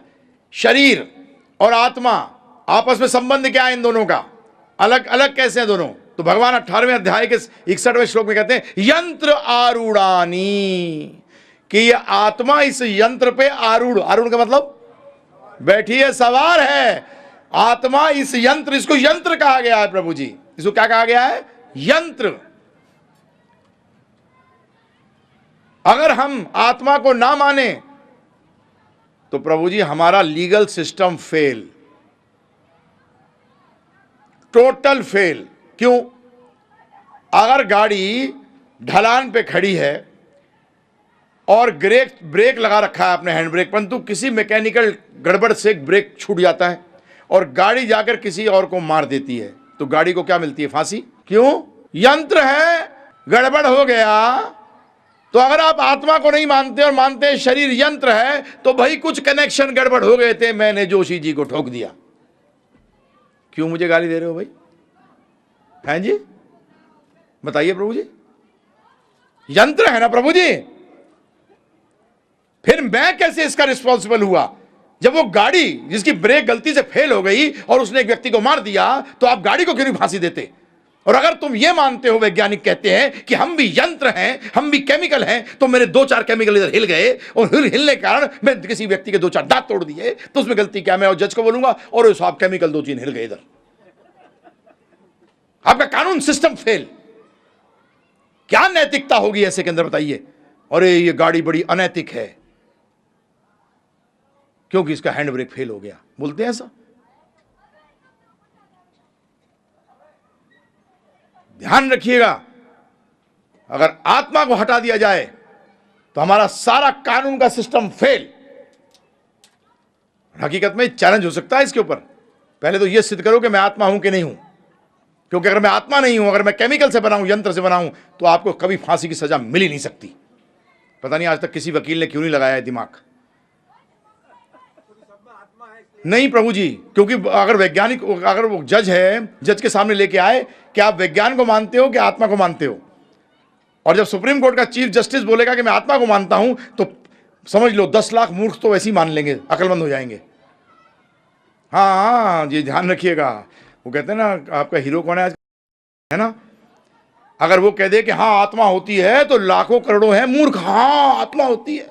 क्योंकि कौन कह रहा है? वो कह रहा है? आजकल तो भांडों की पूजा होती है ही प्रभु जी। ये अपनी औकात नहीं जानते तो हम क्या करें? और आप लोग उनको जहां बिठाते हो वो आपकी गलती। हाँ, राज दरबारों में तो यही होते थे ये। हाँ, इनका काम क्या था? सही बात कह रहा हूं, गलत थोड़ी कह रहा हूं प्रभु जी। इनसे हम लोग राय लेते हैं, और ये उसने ये बोला। अच्छा भाई भगवान, अब तुम गधों को गुरु बनाओगे तो हम क्या करें? ये कलयुग है। तो प्रभु जी, कानून सिस्टम फेल, नैतिकता का सिस्टम फेल, सब कुछ फेल। कि मेरी चोरी करने की इच्छा नहीं थी, परंतु मेरे पता नहीं कहां से कुछ गड़बड़ हो गई केमिकल की, इसीलिए मैं इसे घर के चोरी कर गया। और मेरे कुछ प्रॉब्लम होती है, बार बार इस गाड़ी के अंदर हैंड ब्रेक फेल हो जाता है, 2 को ठोक देती है। इसी तरह से मेरे भी बार बार प्रॉब्लम होती है, किसी ना किसी का मैं चोरी करता रहता हूं, तो केमिकल इधर उधर हिल जाते हैं। तो ये क्या? सोचिए, थोड़ा दिमाग लगाइए प्रभु जी।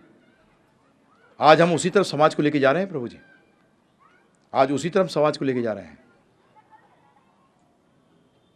गीता कहती है कि 13वें अध्याय के 34वां श्लोक का मैंने आपको बताया था, आपको। मैं वैसे का वैसा आपके सामने वो रखना अनुवाद दाना चलूंगा।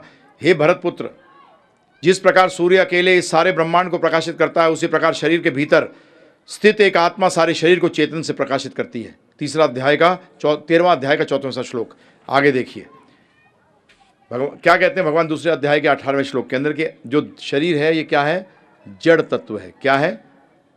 अविनाशी, तर्क रहित तथा शाश्वत जीव के भौतिक शरीर का अंत अवश्यामी है। अतः हे भरतवंशी, युद्ध करो, क्योंकि शरीर को तो मरना है ही। और मरती क्या चीज है? दिव्य नहीं, भौतिक। अगला, अब ध्यानपूर्वक सुनते जाइए, फटाफट बोलता जाऊंगा। आत्मा को क्या बताया? अक्षरम ब्रह्म परमम। आत्मा को बताया गया है कि आत्मा का दूसरा नाम क्या है? ब्रह्म। पर एक चीज़ दिमाग में रखिएगा, जब मैं ब्रह्म कह रहा हूँ उसका मतलब नहीं पर ब्रह्म, ये दो अलग अलग चीज़ें हैं। ब्रह्म और परब्रह्म ये अलग हैं, ये एक नहीं है। ये मैं सिद्ध करूंगा अभी। ये सबसे बड़ी भ्रम, जो कलयुग में सबसे बड़ी भ्रांति, सबसे बड़ी भ्रांति कि मैं भी परब्रह्म बन सकता हूं। परब्रह्म बना नहीं जाता। परब्रह्म था, परब्रह्म है और परब्रह्म रहेगा। भगवान बना नहीं जाता। कोई भी अवतार बना नहीं है। अवतार थे, अवतार हैं और अवतार रहेंगे। एक बहुत बड़ी भ्रांति है। तो आत्मा को ब्रह्म कहा गया है, बिल्कुल सही। अगला, आत्मा के कभी किसी चीज से भी उसको खत्म नहीं किया जा सकता। नयनम चिंदन शस्त्राणी, न शस्त्र से, न अस्त्र से, न पानी से, न अग्नि से, किसी चीज से भी इसको जलाया नहीं जा सकता, डुबोए नहीं जा। भगवान ने एक चीज सिद्ध करी है, देखिए ध्यान रखिएगा। भगवान ने ज्यादा कोशिश बताऊं किस पे करी है? ये बताने के लिए कि जीव आत्मा सनातन है। अगर आप दूसरा अध्याय पढ़ेंगे ना, क्योंकि ध्यान रखिए, अगर ये सिद्ध हो गया कि हम सनातन है ना प्रभु जी, तो चित और आनंद अपने आप नेक्स्ट स्टेज पर आ जाएगा। आत्मा को क्या बताया गया? सत्य, चित और आनंद। सत्य का मतलब सनातन। तो भगवान बार बार दूसरे अध्याय के अंदर पहले सिद्ध करना चाह रहे हैं, क्योंकि हम क्या समझते हैं, अरे एक जीवन है। आजकल का क्या बेसिकली है, one life time enjoy it, है ना? यही एक जीवन है, मजा कर लो। फिर उसमें तो प्रभु जी अगर ऐसा सोच के चलोगे तो भगवान ने यही चीज़ कही है, पहला इसको ख़त्म करूं कि एक जीवन नहीं है बेटा, तू सनातन है। इसलिए दूसरा अध्याय जब पढ़ोगे तो आप बार बार न तो एवा हम जातु नाशम न त्वम ने में जनाधिपा दहिनी अस्मिन यथा देहे कौमारम यौवनम जरा न हन्यते हन्यमाने शरीरे। सबके सब इसी बात पे चल रहे हैं कि आत्मा कभी खत्म नहीं होती। आत्मा के ऊपर काल का असर नहीं है। इस शरीर पे काल को छोड़कर और किसी का असर है ही नहीं। जो मैं अभी बताने जा रहा हूं आपको, यह सिद्ध करेगा कि आत्मा निराकार नहीं है, आत्मा साकार है।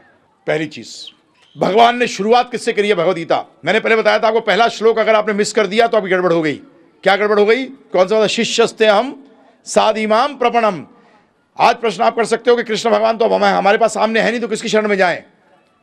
तो सिंपल, जब सीएम नहीं होता तो आपको साइन कराना हो तो किससे कराते हो? डिप्टी सीएम से। डिप्टी सीएम का मतलब क्या है? प्रतिनिधि। सीएम के प्रतिनिधि से। इसी तरीके से कृष्ण भगवान अब हमारे बीच में नहीं है तो गुरु कौन है? कृष्ण का प्रतिनिधि हैं। ध्यान रखिएगा, गुरु कृष्ण के प्रतिनिधि हैं। परंतु जब जब वो कृष्ण बनने की कोशिश करेंगे तो उनको जेल हो जानी चाहिए। क्यों? सुनिए ध्यानपूर्वक। प्रेसिडेंट जो इंडिया का राष्ट्रपति है, बाहर के देशों में इसका प्रतिनिधि कौन होता है? राजदूत। राजदूत को वही सम्मान मिलता है जो कि राष्ट्रपति को मिलता है। परंतु ध्यान रखिएगा, राष्ट्रपति जब आता है तो उसका सम्मान और एक्स्ट्राऑर्डिनरी होता है। जब भी मैं ज्यादातर कहता हूं कि कृष्ण वर्शिपेबल गुरु हैं, मतलब जिनकी पूजा करी जाती है, और गुरु रिस्पेक्टेबल होते हैं, उनकी हमें इज्जत करनी है। किसके बराबर? परंतु प्रेसिडेंट नहीं हो गया। जब राजदूत ने अपने आप को प्रेसिडेंट समझ ले प्रभु जी, तो राजदूत की गद्दी गई, है ना प्रभु जी? इमीडिएटली जाएगी। इसी तरीके से गुरु जो है वो प्रतिनिधि है भगवान कृष्ण का। तो जहां भगवान कृष्ण की शरण में जाए, कैसे जाए? प्रतिनिधि के द्वारा। भगवान ने कह भी दिया, तद्विधि प्रणिपाते न परिप्रश्न न सेवया उपदेक्षन्ति ज्ञानम ज्ञानेन तत्वदर्शिना, कि हे अर्जुन, गुरु के पास जा जिसने तत्व के दर्शन किए हों। और तत्व के दर्शन भगवान ने कह दिए, भक्त्या माम अभिजानति यावन यश्चास्मि तत्वता, कि तत्व से स्वयं मुझे भक्त जान सकता है। ना योगी, ना गुरु, ज्ञानी, ना ध्यानी कोई नहीं जान सकता, सिर्फ भक्ति जान सकता है। गीता साफ कहती है 18वें अध्याय के 55वें श्लोक के अंदर। उसका अगला श्लोक जो है प्रभु जी, अब पहला तो शिष्य बन गए आप, परंतु शिष्य बनने के बाद अगर आपने ये श्लोक मिस कर दिया तो समझ लो आप भगवद गीता की फिलॉसफी से दूर हो गए। और ये श्लोक है, न त्व एवा हम जातु नाशम न त्वम नेमे जनाधिपा, कि अर्जुन कभी कोई ऐसा समय नहीं था जब मैं नहीं था, तू नहीं था और ये राजा नहीं थे, और ऐसा कभी समय नहीं आएगा जब मैं नहीं हूँगा, तू नहीं होगा और ये राजा नहीं होंगे। उसका मतलब हम तीनों, भगवान ने नहीं कहा सब एक होंगे, बहुवचन यूज़ किया है संस्कृत के अंदर यहाँ, बहु का मतलब तीनों पहले भी थे, तीनों अब भी हैं और तीनों आगे भी रहेंगे। अब इसको और मैं सिद्ध कर रहा हूं, मजा देखिए। जो आत्मा जब शरीर में होती है उसका मतलब शरीर काम जब भी करता है। जीवित व्यक्ति ही जड़ जिसका कि कोई आकार नहीं है उसको आकार देता है। ये मंदिर बनाया आपने, किससे बनाया? ईंटों से। ईंट कैसे आए? मट्टी से। मट्टी को ईंट का आकार किसने दिया? जीवित व्यक्ति ने। जीवित व्यक्ति का मतलब आत्मा ने। उसका मतलब आत्मा क्या दे रही है? आकार दे रही है निराकार चीजों को। तो अपने आप निराकार कैसे हो सकती है? दूसरा तर्क, तीसरा, ध्यानपूर्वक सुनिएगा। वासांसि जीर्णानि यथा विहाया, भगवान कहते हैं कि कपड़े जब पुराने हो जाते हैं तो आप उतार देते हो, इसी तरीके से आत्मा भी जब कपड़े पहनने लायक नहीं होते, पुराने नहीं, पहनने लायक नहीं, कई बार जवानी में होते हैं, जब पहनने लायक नहीं होंगे ना प्रभु जी, तब आत्मा उसमें से निकल जाती है, जब ये पहनने लायक नहीं रहते। तो उसका मतलब कपड़े का उदाहरण क्यों लिया भगवान ने? ध्यानपूर्वक सुनिएगा। कपड़े का उदाहरण, कपड़ा कौन पहनता है, निराकार या साकार? कपड़े का उदाहरण लिया इसलिए कि देखिए ये बाह क्यों है इस कुर्ते में, क्योंकि मेरी बाह है। और ये बाह हिल क्यों रही है, क्योंकि मेरी बाह हिल रही है।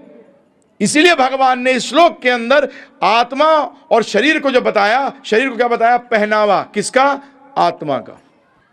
अब सुनते आगे। गीता में भगवान कहते हैं माम एव आंश जीव लोके जीव भूत सनातना।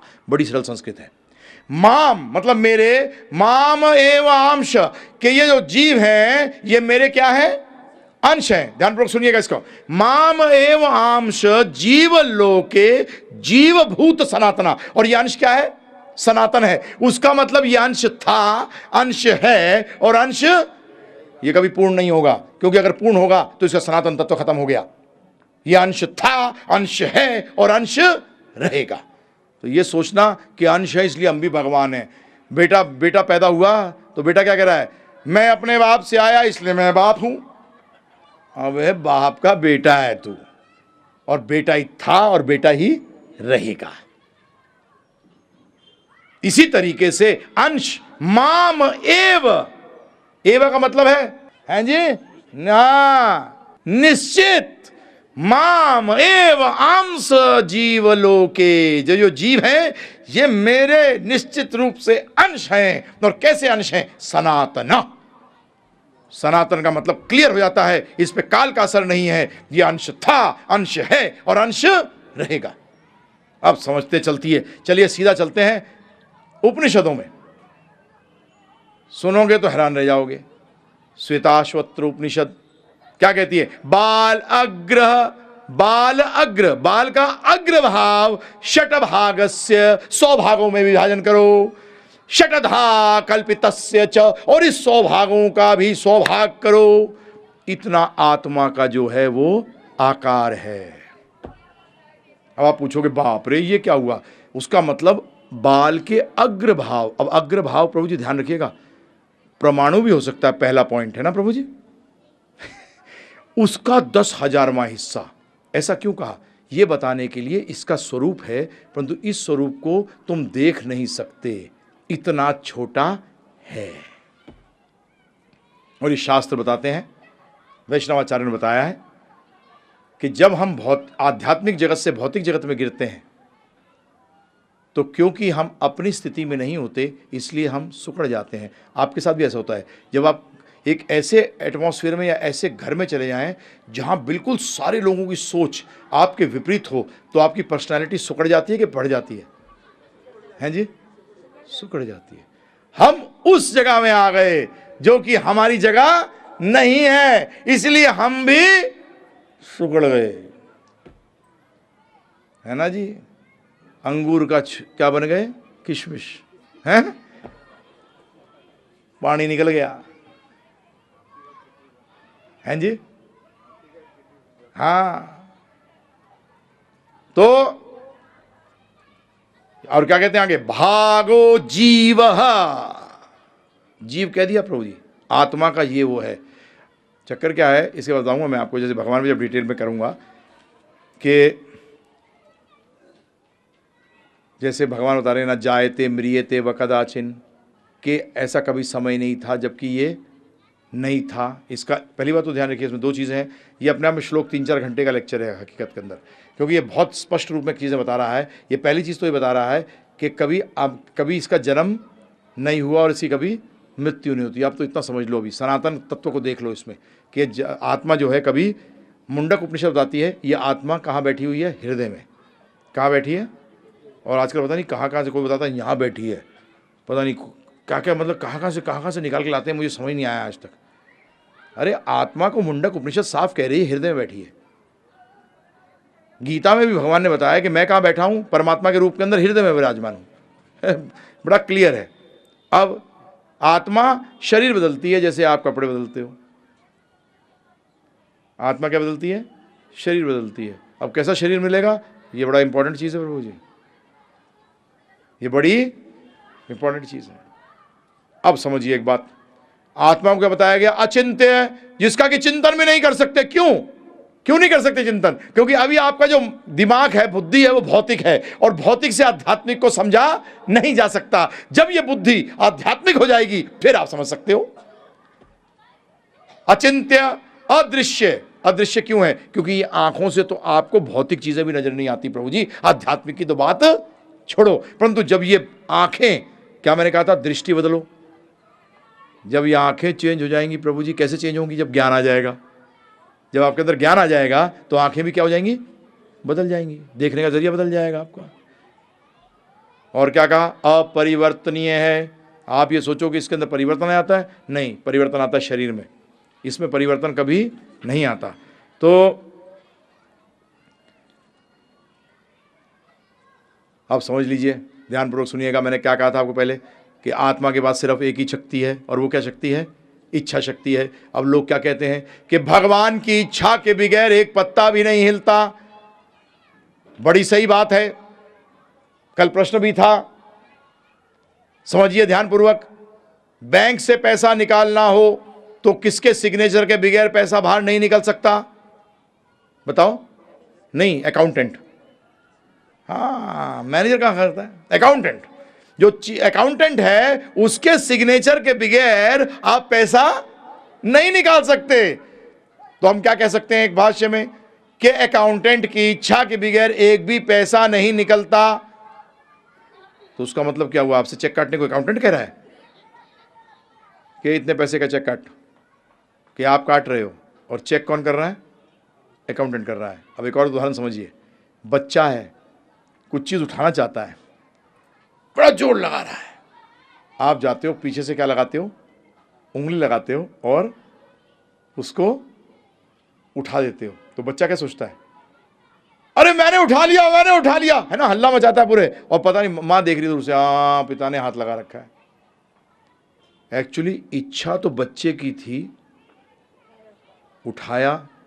इसी तरीके से इच्छा हम करते हैं, परंतु अगर हमें कर्मों के अंदर है तो भगवान उसको पूरी करते हैं। क्योंकि पूरी, ये उंगली भी हिल रही है ना प्रभु जी, मैं इच्छा कर रहा हूं कि उंगली हिले, तो भगवान चेक करते हैं मेरे सांसें भी हैं कि नहीं। अगर मेरी सांस अभी ख़त्म होनी होगी तो ये उंगली हिल नहीं पाएगी प्रभु जी, ये वहीं ख़त्म हो जाएगी। या फिर इसी टाइम पैरालिसिस हो जाएगा तो मैं उंगली हिला नहीं पाऊंगा, क्योंकि मेरा समय नहीं था इसको। इच्छा ही करने से काम नहीं चलेगा, परंतु इच्छा हम करते हैं, फिर उसके अनुसार हम कर्म करते हैं। ये सारा कौन कर रहा है? भगवान कर रहे हैं। इसीलिए लोग कहते हैं कि भगवान की इच्छा के बगैर एक पत्ता भी नहीं हिलता। बैंक में अकाउंटेंट के बगैर एक पैसा भी हिलता नहीं है। परंतु इसका मतलब नहीं है कि अकाउंटेंट कह रहा है आपको नकली चेक काटो, है, नकली सिग्नेचर मारो, दूसरे के अकाउंट में गड़बड़ करो। नहीं, कृपा कर कर अपने दोष भगवान पे मत डालो। अगर भगवान, ये बात होती कि हमें भगवान ही सब कुछ कर रहे हैं, हम तो कुछ नहीं करने वाले हैं, तो भगवान गीता का ज्ञान नहीं देते। ज्ञान देने का मतलब यह है कि तू करना चाहता है कर, नहीं करना चाहता है नहीं कर, तब ज्ञान दिया जाता है। जब आपको काम कराना ही होता है तो आप क्या बोलते हो? जो पूछता है प्रश्न, अगर मुझे तेरे जवाब ही देने होते तो ये क्यों डायरेक्ट ऑर्डर करता, मैं डायरेक्ट ऑर्डर कर रहा हूँ, गोली मार, फिनिश्ड। आर्मी में ऐसे ही होता है ना, नो प्रश्न। तो भगवान कुछ वो हमें समझाते नहीं, और अर्जुन को नहीं कहते यत इच्छेसी तथा कुरु, अब तेरी जैसी इच्छा वैसा तू कर। गीता कांत इसी से है प्रभु जी, अब तेरी जैसी इच्छा है वैसा तू कर। उसका मतलब हमारे पास इच्छा शक्ति है, और इस इच्छा शक्ति का प्रभु जी गलत पर उपयोग मत करो। और गलत क्या है और सही क्या है, इसकी चर्चा आज नहीं परसों तरसों करेंगे, जब कर्मों पे चर्चा करेंगे कि कैसे इसको करें। तो इसीलिए ये चीज क्लियर हो गई। अब आता है एक बहुत बड़ा प्रश्न, क्या मैं भगवान हूं? क्या मैं भगवान हूं? चलिए 15वां अध्याय पहुंचते हैं, 16वां श्लोक। मैं श्लोक पढ़ रहा हूं सिर्फ, उसके अनुवाद ध्यानपूर्वक सुनिए। जीव दो प्रकार के हैं, द्वौ इमौ पुरुषौ लोके। दो प्रकार के जीव हैं। क्या बताया? दो प्रकार के जीव हैं, एक क्षर और एक अक्षर, एक नाशवान तथा एक शाश्वत। नाशवान का मतलब एक क्षर और एक अक्षर। भौतिक जगत में प्रत्येक जीव क्षर होता है और आध्यात्मिक जगत में प्रत्येक जीव अक्षर कहलाता है। उसका मतलब वो गिरा हुआ नहीं है, और हम लोग क्या हैं? गिरे हुए हैं। अगला, इन दोनों के अतिरिक्त, श्लोक सुन लीजिएगा, संस्कृत बड़ी सरल है। उत्तमः पुरुषस्त्व अन्यः, इसके अन्य एक और पुरुष है, परमात्मेति उदाहरितः, जो परमात्मा कहलाता है। मतलब वो जीव से पृथक है, वो जीव से पृथक है। क्या कहते हैं? इन दोनों के अतिरिक्त एक परम पुरुष परमात्मा है, जो साक्षात अविनाशी भगवान है और तीनों लोकों में प्रवेश करके उनका पालन कर रहा है। हम थोड़ी पालन कर रहे हैं प्रभु जी। अगला, चूंकि मैं, अब देखिए भगवान क्या कह रहे हैं, ध्यानपूर्वक सुनिएगा इसको। चूंकि मैं क्षर तथा अक्षर दोनों के परे हूं, और चूंकि मैं सर्वश्रेष्ठ हूं, अतः मैं इस जगत में तथा वेदों में परम पुरुष के रूप में विख्यात हूं। हम कहाँ परम पुरुष हैं? पता नहीं लोग कैसे बनने के चक्कर में लग जाते हैं भगवान, या अपने आप को भगवान समझ लग जाते हैं। ये श्लोक में तो साफ कह दिया भगवान ने कि दो पुरुष हैं, एक क्षर एक अक्षर, एक गिरा हुआ और जो एक गिरा हुआ नहीं है। जो गिरा हुआ नहीं है वो वैकुंठ में है, जो गिरा हुआ है वो भौतिक जगत में है। और इसके अन्य, उत्तमः पुरुषस्त्व अन्यः शब्द क्या इस्तेमाल किया है? एक पुरुष है जो इससे अन्य है, वो भगवान है। तो आगे देखिए क्या कहते हैं, जो कोई भी मुझे संशय रहित होकर पुरुषोत्तम भगवान के रूप में जानता है, वह सब कुछ जानने वाला है। अतएव हे भरतपुत्र, वह व्यक्ति मेरी पूर्ण भक्ति में लगा हुआ होता है। जो इस बात को जान जाता है वो भक्ति में आता है। आगे क्या कहते हैं देखिए, हे अर्जुन, ये वैदिक शास्त्रों का सर्वाधिक गुप्त अंश है, जिसे मैंने अब प्रकट किया है। जो कोई इसे समझेगा वह बुद्धिमान हो जाएगा और उसके प्रयास पूर्ण होंगे। लो जी, आजकल यही चक्कर है कि जी हम भी भगवान बन जाएंगे मुक्ति के बाद। अच्छा बेटा, भगवान बनने वाली चीज़ है। हम तो अंश थे, अंश हैं और अंश रहेंगे। तो जीव के बारे में मैंने यहाँ चर्चा समाप्त करी, दोहराते हुए कि हम आत्मा हैं, अविनाशी हैं, हम भगवान के अंश हैं। अब हम चर्चा करेंगे भगवान के बारे में। भगवान के बारे में जानना जरूरी क्या है? क्यों जाने भगवान के बारे में? क्या लगता है आपको? बताइए, क्यों जानने लायक है वो? हैं जी? क्यों प्रेम करें उनसे? बताइए। अरे भगवान के बारे में क्यों जान? अरे हैं जी? अच्छा, तो उससे क्या फायदा हुआ जानने से?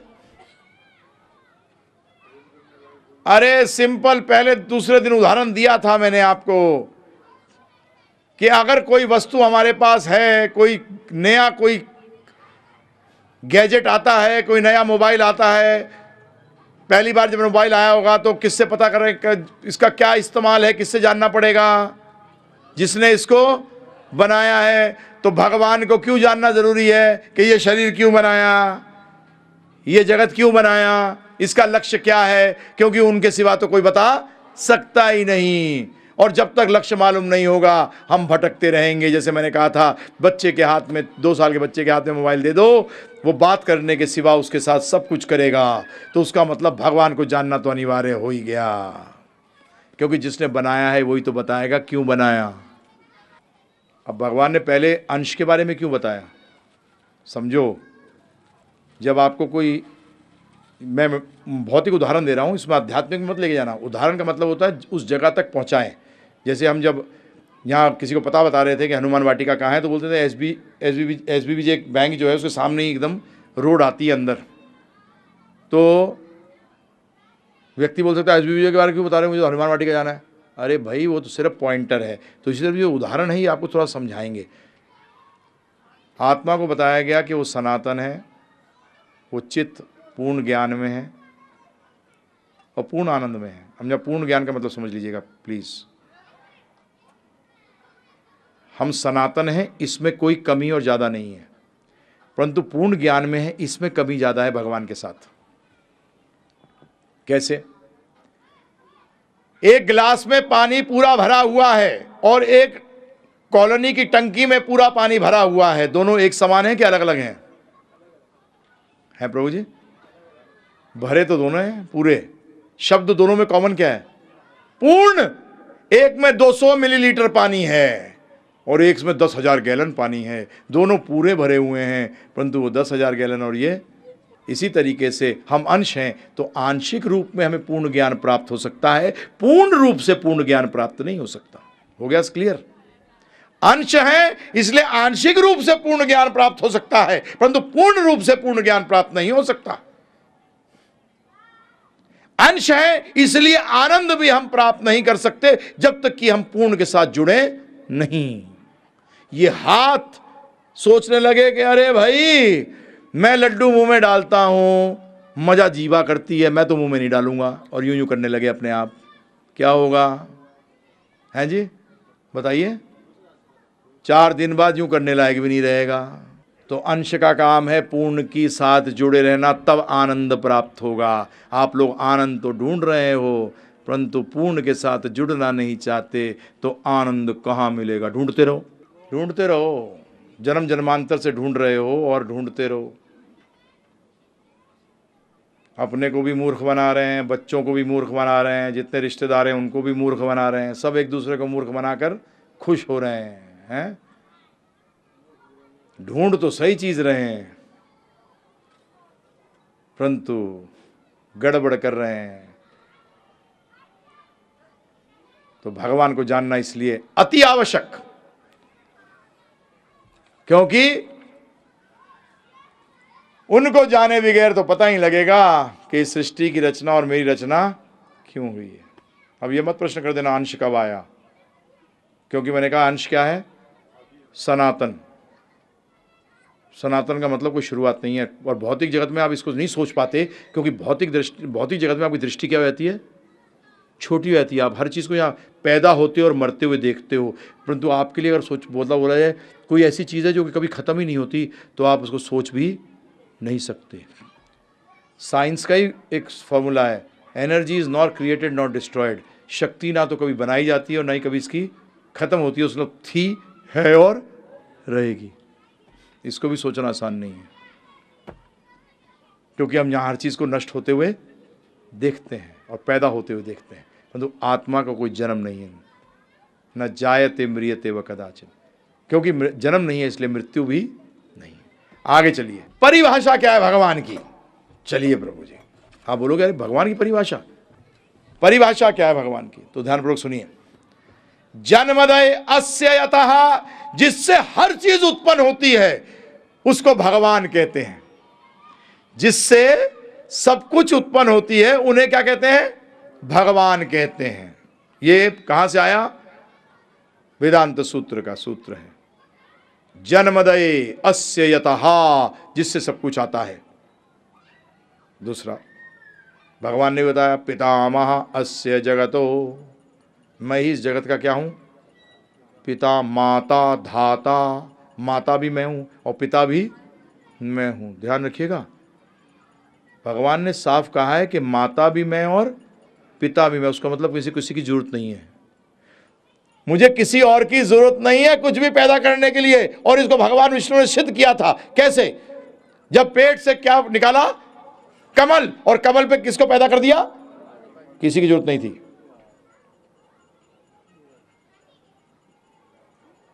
तो भगवान गीता में भी कहते हैं, मैं इस ब्रह्मांड का पिता, माता, आश्रय, सब कुछ कौन हूं? मैं हूं। पिता माता इसलिए कहा है कि मुझे किसी की जरूरत नहीं है कुछ भी चीज को पैदा करने के लिए। मैं अपने आप में पूर्ण हूं। हमें जरूरत है प्रभु जी, हम अधूरे हैं। हमें हर चीज को पूरा करने के लिए किसी ना किसी चीज की जरूरत पड़ती है। आंखों को पूर्ण करने के लिए लाइट की जरूरत है। कान को पूर्ण करने के लिए आपको शब्द की जरूरत है। हर चीज को पूर्ण करने के लिए जोड़ कुछ ना कुछ चाहिए। भगवान को नहीं, वो अपने आप में पूर्ण है। वो जो चीज चाहे वो प्रकट कर सकते हैं। आगे देखिए अगला, आनंदमयो भेसात, मैं ही आनंद का पुंज हूं। मतलब वेदांत सूत्र कहता है कि भगवान वो जिससे कि सारा आनंद आता है। मतलब आप कहीं और ढूंढेंगे ना आनंद को, आपको आनंद नहीं मिलेगा। आनंद कहां से आता है? उनसे आता है। और माया का मतलब यह है जो उनको छोड़कर जहां आनंद ढूंढता है वो उस व्यक्ति को कहते हैं वो माया में है। माया का मतलब जो नहीं है। माया, माँ का मतलब नहीं, या जो नहीं है उसको कहते हैं माँ या, नॉट दिस। क्या ढूंढ रहा है? यहां आनंद ढूंढ रहा है। भगवान को छोड़कर कहीं भी आनंद ढूंढेगा तो माया में है। तो क्या बताया? तो आत्मा को किससे जुड़ना पड़ेगा प्रभु जी? भगवान से जुड़ना पड़ेगा। क्या प्राप्त करने के लिए? आनंद प्राप्त करने के लिए। अब आया अगला, ध्यान पूर्वक सुनिएगा। भगवान को यह कहा गया है अस्मौर्ध्व। उसका मतलब है ना तो उनके बराबर कोई है और ना ही उनसे कोई ऊपर है। आप बोलोगे क्या मतलब हुआ? ये बोल दो सिर्फ ऊपर कोई नहीं है। नहीं, बराबर होने का मतलब कंपटीटर। बराबर होने का मतलब कंपटीटर भी नहीं है, क्योंकि कई बार आपके ऊपर कोई नहीं है परंतु आपके समान बहुत हैं जो कि आपस में क्या कर रहे हैं? कंपटीशन। भगवान वो हैं जिनके ऊपर भी कोई नहीं है और जिनके के बराबर भी कोई नहीं है। सबके सब उनके नीचे हैं। अब भगवान की एक और परिभाषा, भगवान वो हैं जिनमें दो विपरीत गुण एक साथ हो सकते हैं। आपको एक कमाल है, ये क्या हुआ? सुनिए, वो अनंत हो के भी सीमित हैं और सीमित होकर भी अनंत हैं। आप कहोगे क्यों दिमाग खराब कर रहे हो? अनंत होकर सीमित हैं और सीमित होकर अनंत हैं। भगवान कृष्ण ने लीला दिखाई थी बताने के लिए। ये पहली लीला, माँ ने कहा मुंह खोल, मट्टी खाई हुई है, तो मुंह के अंदर क्या दर्शन करा दिए? और मुंह था लिमिटेड और ब्रह्मांड था अनंत। दूसरी लीला, भगवान के कमर में काला धागा नजर के लिए बंधा हुआ था और यशोदा मैया रस्सियों से बांधने के चक्कर में लगी थी। पूरे गोकुल की रस्सियां आ गई थी, फिर भी 2 उंगल छोटी पड़ती थी। परंतु मजे की बात है ये काला धागा कभी नहीं टूटता था। काला धागा तो सीमित, और जो पेट बांधने का चक्कर हुआ वो क्या हुआ प्रभु जी? असीमित। अब ऐसे को कैसे समझोगे आप? जब तक वो ही कृपा ना करे, जब तक वो ही कृपा ना करे आप क्या समझोगे? और उसको कृपा प्राप्त करने के लिए तो प्रभु जी कृपा के अंदर ही 2 शब्द हैं, क्र और पा, कर के पा। कृपा का मतलब हम लोग क्या समझते हैं?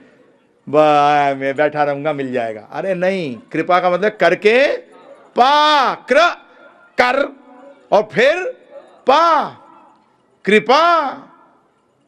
हाँ प्रभु जी, हम लोग तो हर चीज ऐसे ही चलाना चाहते हैं। तो देखिए प्रभु जी, समझिए आप। अब मैं एक स्टेटमेंट फिर बोलूंगा आपको कि गोलक वृंदावन के अंदर वैकुंठ में भगवान भूल जाते हैं कि वो भगवान हैं, और अगला लाइन लिखिए शास्त्र में, वो कभी नहीं भूलते कि वो भगवान हैं।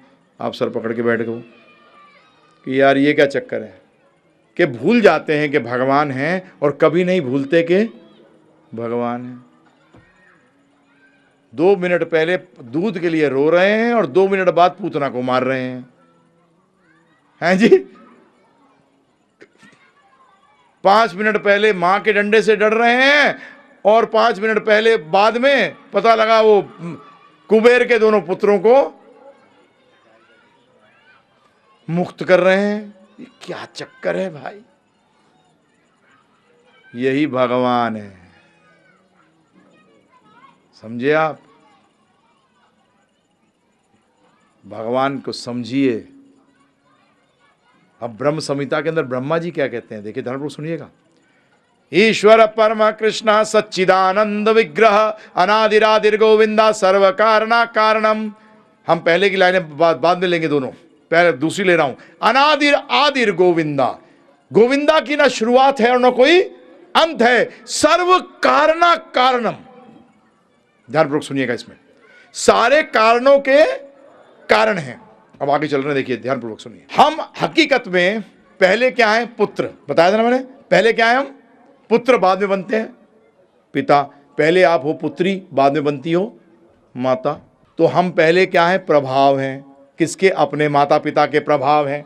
और फिर हम क्या बनते हैं? अपने बच्चों के कारण। परंतु पहले क्या है? कारण है कि प्रभाव है? प्रभाव है। अब आप ये उल्टा चलिए, मेरे दादाजी भी अपने पिता के प्रभाव थे, मेरे परदादा भी अपने पिता के प्रभाव थे। ऐसे करते करते जब आप उस व्यक्ति पे पहुंचो जो किसी का प्रभाव नहीं है परंतु सारे कारणों का कारण है, वो भगवान है। जब भी ब्रह्म संहिता के अंदर ब्रह्मा जी कहते हैं अनादिरादिर गोविंदा, गोविंदा की ना तो शुरुआत है ना कोई अंत है। सर्व कारणा कारणम, सारे कारणों के कारण हैं और हम लोग प्रभाव पहले और कारण बाद में हैं। तो वो सर्व कारणा कारणम है। अब ध्यानपूर्वक सुनिए, भगवान पूर्ण है क्या? पूर्ण। ठीक है, फिर से दोहरा रहा हूं, सब लोग एक एक स्वर में बोलिएगा। भगवान पूर्ण है या अपूर्ण? ये तो कुछ ही लोग बोल रहे हैं, बाकियों की क्या जवान वान नहीं है क्या? गड़बड़ है कुछ? जोर से बोलिए, भगवान पूर्ण है क्या? पूर्ण। पूर्ण, वेरी गुड। अब दूसरा प्रश्न, भगवान सनातन है क्या अस्थाई? उसका मतलब अब तीसरा, भगवान पूर्ण सनातन है या कभी पूर्ण होते हैं कभी अपूर्ण होते हैं? पूर्ण सनातन है। ठीक है जी, अब आगे चलते हैं। क्योंकि भगवान पूर्ण है तो वो निराकार और साकार दोनों होने चाहिए। सही है प्रभु जी? भगवान पूर्ण है तो साकार और निराकार दोनों होने चाहिए। और ये दोनों उनकी जो प्रभाव हैं, जो अवस्थाएं हैं, ये सनातन होनी चाहिए, कभी होनी चाहिए कभी नहीं होनी चाहिए। आपने एग्री किया था सनातन होनी चाहिए, तो उसका मतलब भगवान का निराकार और साकार दोनों स्वरूप सनातन है। जो व्यक्ति कहता है कि भगवान सिर्फ निराकार हैं, ऐसे व्यक्ति को चैतन्य महाप्रभु ने कहा शक्ल देखकर नहाने जाना चाहिए। कृष्ण भगवान ने कहा है कि ऐसे व्यक्ति को जो कहता है कि भगवान सिर्फ निराकार है, हम कहते हैं भगवान सिर्फ निराकार नहीं, भगवान निराकार भी हैं। दो वाक्य बोल रहा हूं, भगवान सिर्फ निराकार है गलत, भगवान निराकार भी है सही। और यही बात भागवत भी कहता है। परंतु इससे पहले समझ लीजिए, पूर्णता में बहुत आंसर है प्रभु जी। जो व्यक्ति जान गया ना कि भगवान पूर्ण है ना प्रभु जी, एक्चुअली उसने आधा युद्ध भगवान को समझने का जीत लिया। भगवान पूर्ण है तो उनके अंश होने चाहिए कि नहीं होने चाहिए? क्योंकि अगर अंश नहीं होंगे तो पूर्ण कैसे होंगे? तो उसका मतलब यह प्रश्न करना कि भाई अंश क्यों है, यह भगवान के पूर्णता का एक हिस्सा है। यह भगवान के पूर्णता का एक हिस्सा है, क्योंकि अगर अंश नहीं हुए तो भगवान की पूर्णता क्या होगी? खंडित हो जाएगी। इसलिए भगवान तो खंडित हो नहीं सकते, इसलिए पूर्ण का मतलब यह है अंश भी है। तो हम क्या है प्रभु जी? अब निराकार साकार को कैसे समझें? चलिए इसके लिए थोड़ा सा भागवत में, क्योंकि भगवत गीता बताएंगे, भगवत गीता बताती है इसके बारे में, परंतु भागवतम में हम थोड़ा सा भागवत से सहारा लेते हैं, क्योंकि भागवत 18,000 श्लोक तो ज़्यादा डिटेल में है। गीता 700 श्लोक, तो सारी चीज़ों को क्या कर दिया? कंडेंस कर दिया, क्या कहेंगे हिंदी में उसको? निचोड़ दिया। भागवत ने थोड़ा सा उसको और 18,000 श्लोकों में फैला दिया। तो उसमें क्या कहा गया है कि भगवान जो परम सत्य है, क्या कहते हैं, ध्यानपूर्वक सुनिएगा। वदंती तत्तत्व विदस्तत्वम यज्ञानम अद्वयम ब्रह्मेति परमात्मेति भगवानेति शब्दते, कि जो परम सत्य है इसको 3 अनुभूतियों में समझा जाता है। 3 अनुभूति हैं, ध्यानपूर्वक सुनिएगा प्रभु जी। ब्रह्म, परमात्मा और भगवान। ब्रह्मेति परमात्मेति भगवान एति शब्दते, कि इस परम सत्य को 3 स्तर पर समझा जाता है। क्लियर हुआ? कितने? 3, ब्रह्म, परमात्मा और भगवान। ब्रह्म क्या है? ब्रह्म भगवान की निराकार अनुभूति है। ब्रह्म जो है वो भगवान की निराकार अनुभूति है। निराकार का मतलब क्या है समझिए, बड़ा सिंपल समझ जाओगे। आप भी भगवान के अंश हो ना, तो आपका भी निराकार और साकार स्वरूप है। आपके ढके अवस्था में भी, जब आप शरीर से ढके हुए हो ना, इस अवस्था में भी आपके समझोगे, 2 मिनट में समझ जाओगे। आपकी बुद्धि निराकार है साकार है? सबसे प्रश्न कर रहा हूं, आपकी बुद्धि निराकार है कि साकार है? और जिसके पास बुद्धि है वो साकार है निराकार है? जो शक्ति है, बुद्धि आपकी शक्ति है, शक्ति निराकार स्वरूप है, और आप जो स्वयं हो वो साकार स्वरूप है। समझ में आया? तो इसी तरीके से भगवान की जो शक्ति है वो भगवान का निराकार स्वरूप है, और भगवान स्वयं जो है वो उनका साकार स्वरूप है। परंतु यहां क्लियर हो गया, आपकी बुद्धि आपके अधीन है। जैसे पहलवान की शक्ति उसका निराकार स्वरूप है, परंतु जब वो दिखाना चाहता है दिखाता है, जब नहीं दिखाना चाहता नहीं दिखाता है। उसका मतलब शक्ति शक्तिमान के अधीन है। समझिए ध्यानपूर्वक, शक्ति शक्तिमान के अधीन है। ज्यादातर लोगों जब बात करते हैं कि कोई बनाने वाला है, हां कोई शक्ति है, अरे क्यों बात कर रहा है ऐसे? अरे शक्ति तो बगैर शक्तिमान के हो ही नहीं सकती। ये तो साइंटिफिक फैक्ट है जी, कि शक्तिमान के बगैर तो शक्ति हो ही नहीं सकती। आप एक पेंटिंग देखें और बोलें वाह क्या कला है, और कोई कहे इसका कलाकार नहीं भाई, कला अच्छी है, बस कलाकार गया बाढ़ में। अरे कलाकार इंपॉर्टेंट है कि कला इंपॉर्टेंट है? कलाकार इंपॉर्टेंट है। आपकी बुद्धि को आदमी कहता रहे वाह वाह वाह, और आप जब सामने आए तो बोले वाह वाह वाह क्या बुद्धि। अबे जिसकी बुद्धि है उसको तो साइड में कर दिया। कमाल के लोग हो भाई। तो ब्रह्म भगवान की जो शक्तियां हैं वो निराकार स्वरूप हैं। अब ध्यान रखिएगा, भगवान अपनी शक्तियों का जब भौतिक जगत के अंदर कंट्रोल कराते हैं तो किससे कराते हैं? उनको कहते हैं परमात्मा। उनको क्या कहते हैं? परमात्मा। परमात्मा रूप के अंदर भगवान क्या है? कण कण में विराजमान है।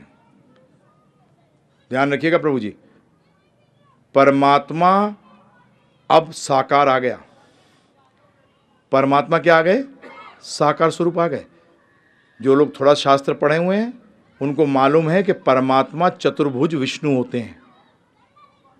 परमात्मा और कोई नहीं है प्रभु जी, परमात्मा चतुर्भुज विष्णु है। चतुर्भुज विष्णु को ही परमात्मा कहा जाता है, जिसने शास्त्र पढ़े हैं। आजकल के नए नए नहीं बनाए हुए, नए नए लोगों ने पता नहीं क्या क्या बना दिया।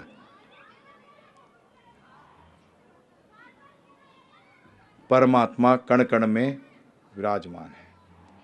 यही बात ब्रह्म के बारे में भगवान ने गीता में भी कही है। ब्रह्मण्यो ही प्रतिष्ठा हम, कि ब्रह्म की प्रतिष्ठा मुझसे है। बड़ी सरल संस्कृत है। ब्रह्मण्यो ही प्रतिष्ठा हम, ब्रह्म की प्रतिष्ठा किससे है? मुझसे है। मेरी प्रतिष्ठा ब्रह्म से नहीं है। हम उल्टा चलते हैं। हम क्या चलते हैं प्रभु जी? उल्टा। उसका मतलब भगवान या कह रहे हैं हम का मतलब मैं का मतलब कृष्ण, कृष्ण साकार, ब्रह्म निराकार। निराकार की क्या अवस्था किससे है? साकार से। अब आते हैं परमात्मा। ये हकीकत में वो तो बिल्कुल निराकार हो गया ब्रह्म। अब आते हैं ब्रह्म। तो ब्रह्म ध्यान रखिएगा, ब्रह्म निराकार जरूर हो गया, परंतु ब्रह्म जो है वही आध्यात्म की सारी, जैसे कहते हैं ना, ये घर, ये पूरा बिल्डिंग किससे बनी हुई है? हकीकत में देखिए मट्टी से। किससे बनी हुई है? तो आधार इसका क्या है? मट्टी। क्योंकि जो इसमें स्टोन भी अगर लगाया होगा, स्टोन भी किससे आया? मिट्टी से आया। तो बेसिस मिट्टी है। तो इसी तरीके से ध्यान रखिएगा, ब्रह्म का मतलब दिव्य, अब ब्रह्म में ही, ब्रह्म भी ब्रह्म में साकार है, परंतु ब्रह्म में साकार नजर नहीं आता, ब्रह्म में साकार होते हुए भी नजर नहीं आता। तो भगवान की जब मैं अवतारों के बारे में चर्चा करूंगा तो उसमें आपको और डिटेल बता दूंगा कि क्या होता है कि जैसे आप बताएं अकबर ने हिंदू धर्म के साथ क्यों कुरान को जोड़कर एक दिन लड़ाई नया बनाया, उसकी कथा सुनाता हूं, ध्यानपूर्वक सुनिएगा, बड़ी अच्छी कथा है। बीरबल कहता था कि भगवान कण कण में विराजमान है। तो एक दिन अकबर ने कहा बीरबल से कि हे बीरबल, मेरा हीरे की अंगूठी में भगवान विराजमान है? तो उसने कहा है, सिद्ध कर। उन्हें मुझे समय चाहिए। अब बेचारे बीरबल की हालत खराब, 6 महीने हो गए, कोर्ट तक नहीं गया क्योंकि जानता था सामने जाऊंगा पूछेंगे माँ गड़बड़ होगी, उन्होंने मुझे समय देना पड़ेगा। तो ठीक है, समय दिया ना तुझे। 6 महीने बाद क्या होता है कि एक छोटा सा बालक साधु वो आता है, बीरबल के घर पहुंचता है और भिक्षा मांगता है। तो बीरबल बाहर आता है तो बालक देखते ही पहचान जाता है, क्या बात है, बहुत दुखी लग रहे हो, चिंतित हो, क्या बात है? बोलते बालक,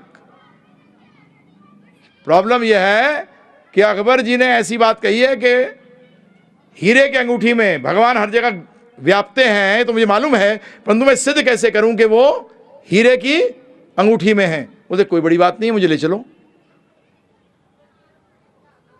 बोलते बीरबल जी को विश्वास आया, उन्होंने उसको लेकर कहां पहुंच गए? दरबार में। दरबार में जब पहुंचे तो अकबर बोला बीरबल पता लग गया? बोलते हमको तो कब से मालूम है, देखो बच्चा उत्तर दे देगा आपका। तो अरे ये बच्चा ही उत्तर दे देगा, मेरी क्या करते हो बात आप? तो बच्चे से बोला तू उत्तर देगा? नहीं, हाँ। मैंने तो उत्तर से पहले मुझे लस्सी चाहिए, लस्सी पीऊंगा मैं। लस्सी पिएगा? हाँ लस्सी पीऊंगा। अच्छा तेरी लस्सी मंगवाते हैं, लस्सी मंगाई। बोले ऐसी लस्सी थोड़ी पीता हूं मैं। बोले क्या है? इसमें मक्खन ही नहीं है। बोले इसमें कैसे कह रहा तू मक्खन नहीं है? ये बेस्ट क्वालिटी दूध से दही बना हुआ है, मेरे अपने गौशाला से आया हुआ है, इसके अंदर मक्खन है। बोले दिखाओ। बोले तू पागल है क्या? इसको पहले क्या करना पड़ेगा? मथना पड़ेगा, मथने के बाद मक्खन निकलेगा। तो इसी तरीके से आपके हीरे की अंगूठी में भगवान है, उसको पहले भक्ति से मथना पड़ेगा, तभी भगवान नजर आएंगे। तब इसके और भी उसने काफ़ी चीज़ें सुनाई थी, परंतु उसके बाद अकबर को होश आया कि ये ज्ञान तो कमाल का ज्ञान है। वैसे तो बताया जाता है, हमारे भृगु संहिता में निकला हुआ है कि अकबर पिछले जन्म में योगी था इलाहाबाद के अंदर, परंतु गलती से एक बाल गाय की पूंछ का उसके अंदर चला गया, जिसके कारण कि उसको अगला जन्म अकबर का लेना पड़ा। हाँ, ये कर्मों का खेल बड़ा गड़बड़ है प्रभु जी। अगर कृष्ण भक्ति में नहीं जाते तो मारे गए हो, जरा सी गलती भी सहन नहीं होती है। बात करूंगा इस पे मैं आपको। हाँ, इतने गड़बड़ करते हो, कुछ कह सोच नहीं सकते आप। तो इसीलिए प्रभु जी परमात्मा जो है वो हर जगह विराजमान है। ध्यानपूर्वक सुनिए। अब आप ये बताने के बाद ना सिर्फ आप परमात्मा को जान जाओगे, परंतु जीवन में परमात्मा कभी नहीं बोलोगे। तो ये क्या कर रहे हो प्रभु जी? और जो बोलेगा अभी तो उसको बोलोगे यार तू रहने दे यार। सुनते हैं, देखिए 13वें अध्याय के 23वें श्लोक में भगवान क्या कहते हैं। उपदृष्टा अनुमंता च भर्ता भोक्ता महेश्वरा परमात्मेति चाप्य उक्तो देहे अस्मिन् पुरुषः परः। परमात्मा के रूप में मैं सब में विराजमान हूं, और उस रूप में, परमात्मा के रूप में मैं क्या कर रहा हूं? उपदृष्टा अनुमंता। ध्यानपूर्वक सुनिएगा प्रभु जी। उपदृष्टा का मतलब जो कुछ हो रहा है उसके ऊपर मैं नजर रख रहा हूं, और अनुमंता का मतलब न्याय कर रहा हूं। क्या कर रहा हूं मैं? न्यायाधीश है। अब समझिए ध्यानपूर्वक, भगवान का जो परमात्मा का स्वरूप है वो काम करता है न्यायाधीश का, जज का। अब फिर समझिए, एक व्यक्ति है, ठीक है, मैं हूं, उदाहरण लेते हैं, हम अपने को मान लें, हम कोई गलती करते हैं और हमारे पिताजी जज भी हैं और पिता भी हैं, और हमने गलती करी। किसके सामने जाना पसंद करोगे? पिता के सामने या जज के सामने? हैं जी, डिसाइड कर लो। क्यों? कुछ राहत मिलेगी। और जज के सामने जाओगे तो न्याय मिलेगा। इसी तरीके से भगवान के सामने जाओगे तो पिता के सामने जा रहे हो, परमात्मा के सामने जाओगे तो जज के सामने जाओगे। अब आप डिसाइड करो किसके पास जाना है। मैं गीता का बता रहा हूं, उपदृष्टा अनुमंता च। और परमात्मा के बारे में जितनी चर्चा आई है वेदों के अंदर, भागवत के अंदर, सब ये बताया गया है कि परमात्मा यही देखता है, गलत किया है, अगर आपको नुकसान उठाना होगा तो परमात्मा अंदर से गाइड करता है, चल उसके साथ धंधा कर, क्योंकि बेटा पिछले जन्म में तूने उसको लूटा है, इस जन्म में तू लूट। लेके अंदर से गाइड करेगा, परमात्मा लेके जाता है, क्योंकि जज है ना, इंसाफ। और भगवान के सामने गलती हो गई, इसमें चर्चा करूंगा, जब योग पे चर्चा करूंगा तो बताऊंगा आपको। या भगवान के सामने जाते हो, गलती हो गई, ठीक है साइड में हो जा, गलती हो गई, चिंता न कर, क्योंकि तू मेरे पास आया है मेरा भक्त बनकर, परमात्मा के सामने तू गया है कैदी बनकर। बेटा कैदी के रूप में तो मैं तेरे लिए कुछ भी नहीं कर सकता, क्योंकि वहां तो मैं जज की कुर्सी बैठा हूं, इसलिए इसके बाद आप परमात्मा कभी नहीं बोलोगे, क्योंकि किसी को भी जजमेंट नहीं चाहिए, क्योंकि हम सब गलती करते हैं प्रभु जी। सबको क्या चाहिए? प्रसाद। प्रसाद का मतलब कृपा चाहिए, और वो तो सिर्फ भगवान से मिलेगी प्रभु जी। तो जज के साथ बच के रहना। मैं नहीं बोलता कभी प्रभु जी, कितनी बड़ी भी गड़बड़ हो जाए मैं कभी परमात्मा नहीं बोलता, मैं मर जाऊंगा, सीधा जस्टिस में आ गया। मेरे को क्यों जाना कोर्ट है प्रभु जी? हमें कोर्ट नहीं जाना, घर जाना है। हमें क्या जाना है?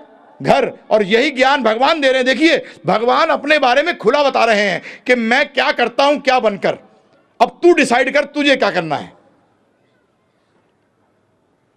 तो भगवान का एक स्वरूप जज का भी है और एक स्वरूप पिता का भी है, जो हर टाइम माफ करने में लगा हुआ है, परंतु हम उनके शरण में जाना ही नहीं चाहते। जब भी मुझे कई बार परमात्मा, अरे मैंने भैया मत बोला कर ये शब्द, बहुत डर लगता है भाई कि तेरे साथ मैं भी कहीं कटियारे में खड़ा हो जाऊं जाके। भगवान बोल दिया कर, उसमें कृपा मिल जाएगी।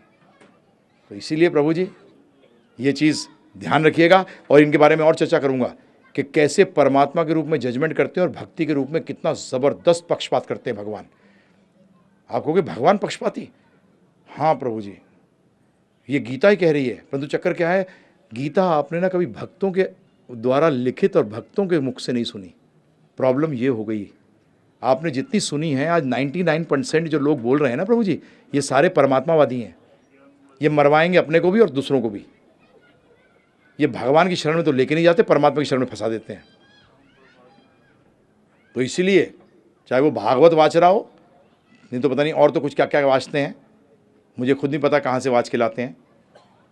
मोदी जी को ज़्यादा एक्सपीरियंस होगा, क्योंकि हमारे को तो, मैं तो सुनता भी नहीं प्रभु जी, मैं तो सुनता भी नहीं। मैं सही बताऊँ आपको, शास्त्रों में साफ कहा गया है कि जो भक्त नहीं है उसके मुख से सुनोगे तो चेतना अशुद्ध हो जाएगी, क्योंकि भक्त के सिवाय बाकी लोग आपको भगवान से दूर ले जाएंगे, या तो भगवान बना देंगे या भगवान बनाने के चक्कर में रहेंगे।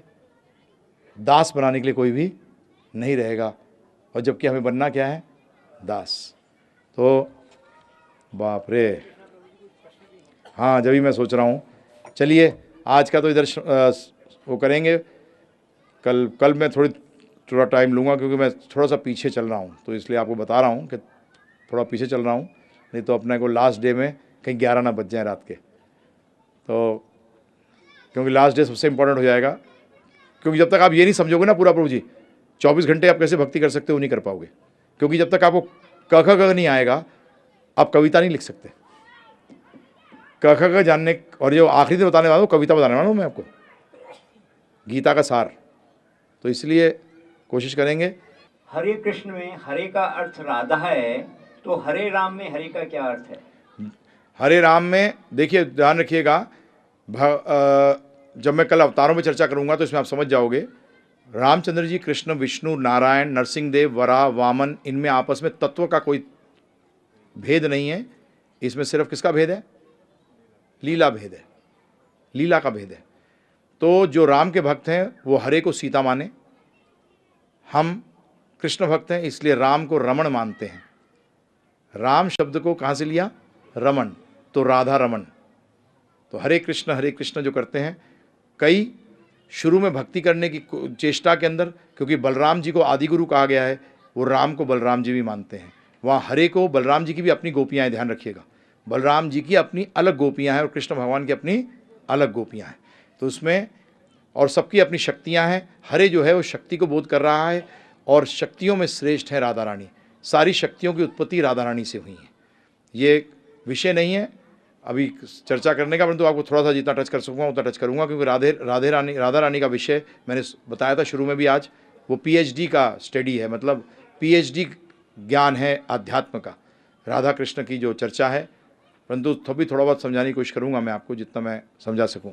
आगे कृष्ण भगवान ने अर्जुन को कहा कि जो पुरुष मेरे तत्व ज्ञान को जान जाता है वह कर्म बंधन में नहीं बनता, तो वह तत्व ज्ञान क्या है? यही बता रहा हूँ, यही तत्व ज्ञान बता रहा हूँ। परंतु सीधा आप अगर चाहो कि पहले अध्याय से मैं जंप करके 18वें पहुँच जाऊँ तो उसमें क्या होगा प्रभु जी? मैं तो नहीं गिरूंगा, क्योंकि मैं तो दूसरा तीसरा चौथा करके गया, आप ही औंधे मुँह गिरोगे। क्योंकि अगर पहली सीढ़ी से सीधा 10वीं सीढ़ी पे कूदना चाहोगे तो क्या होगा प्रभु जी? तो ये तत्व ज्ञान की चर्चा हो रही है। बताया ना 5 चीज़ों को तत्व बताया गया, ट्रुथ, भगवान, जीव, प्रकृति, काल, कर्म, ईश्वर, ये 5 चीज़ों को बताया गया तत्व। तो इन तत्वों को ज्ञान ही दे रहे हैं आपको, बिकॉज भगवान ने कहा है जन्म कर्म च में दिव्यम एवं योविति तत्वता त्वक्ता देहम पुनर्जन्मानेति मामेति सो अर्जुना, कि जो इस बात को जान जाता है, मेरे तत्व को जान जाता है, सही तरीके से उसको दोबारा जन्म नहीं होता। तो तत्व को सही से जानने का मतलब ये इन 5 तत्वों को जानना। हाँ जी, भगवान ने अपनी योग शक्ति के प्रभाव से अर्जुन को विराट रूप दिखाया, तो वह योग शक्ति क्या है? भगवान की कोई योग फोक शक्ति नहीं, उनकी शक्ति होती है, जो भी इस्तेमाल करना चाहें आप, उसको योग नाम दें या कोई नाम दें, उससे कोई फर्क नहीं पड़ता। भगवान शक्ति से पूर्ण है। अर्जुन ने इच्छा करी, परंतु वो स्वरूप को बता दिया गया, साफ घोर स्वरूप है, क्योंकि भक्त को देखते डर आ गया, भक्त को देखते ही डर आ गया। और जिस स्वरूप को देख के डर आ जाए वो असली में भगवान का स्वरूप नहीं हो सकता। भगवान का स्वरूप तो वो होता है जिसको देखकर दिल में सारे भय खत्म हो जाएं, जबकि अर्जुन के मन में ये आया। इसलिए भागवत कहती है कि भगवान का जो ये विश्व रूप है ये भौतिक है, ये आध्यात्मिक नहीं है। भगवान पूर्ण है, इसलिए उनका एक भौतिक स्वरूप भी होना चाहिए और आध्यात्मिक स्वरूप भी होना चाहिए। आगे, भगवान की भक्ति के क्या लक्षण हैं? भगवान की भक्ति के लक्षण क्या हैं? आखिरी तक समझ जाओगे 7वें दिन। धन्यवाद, धन्यवाद।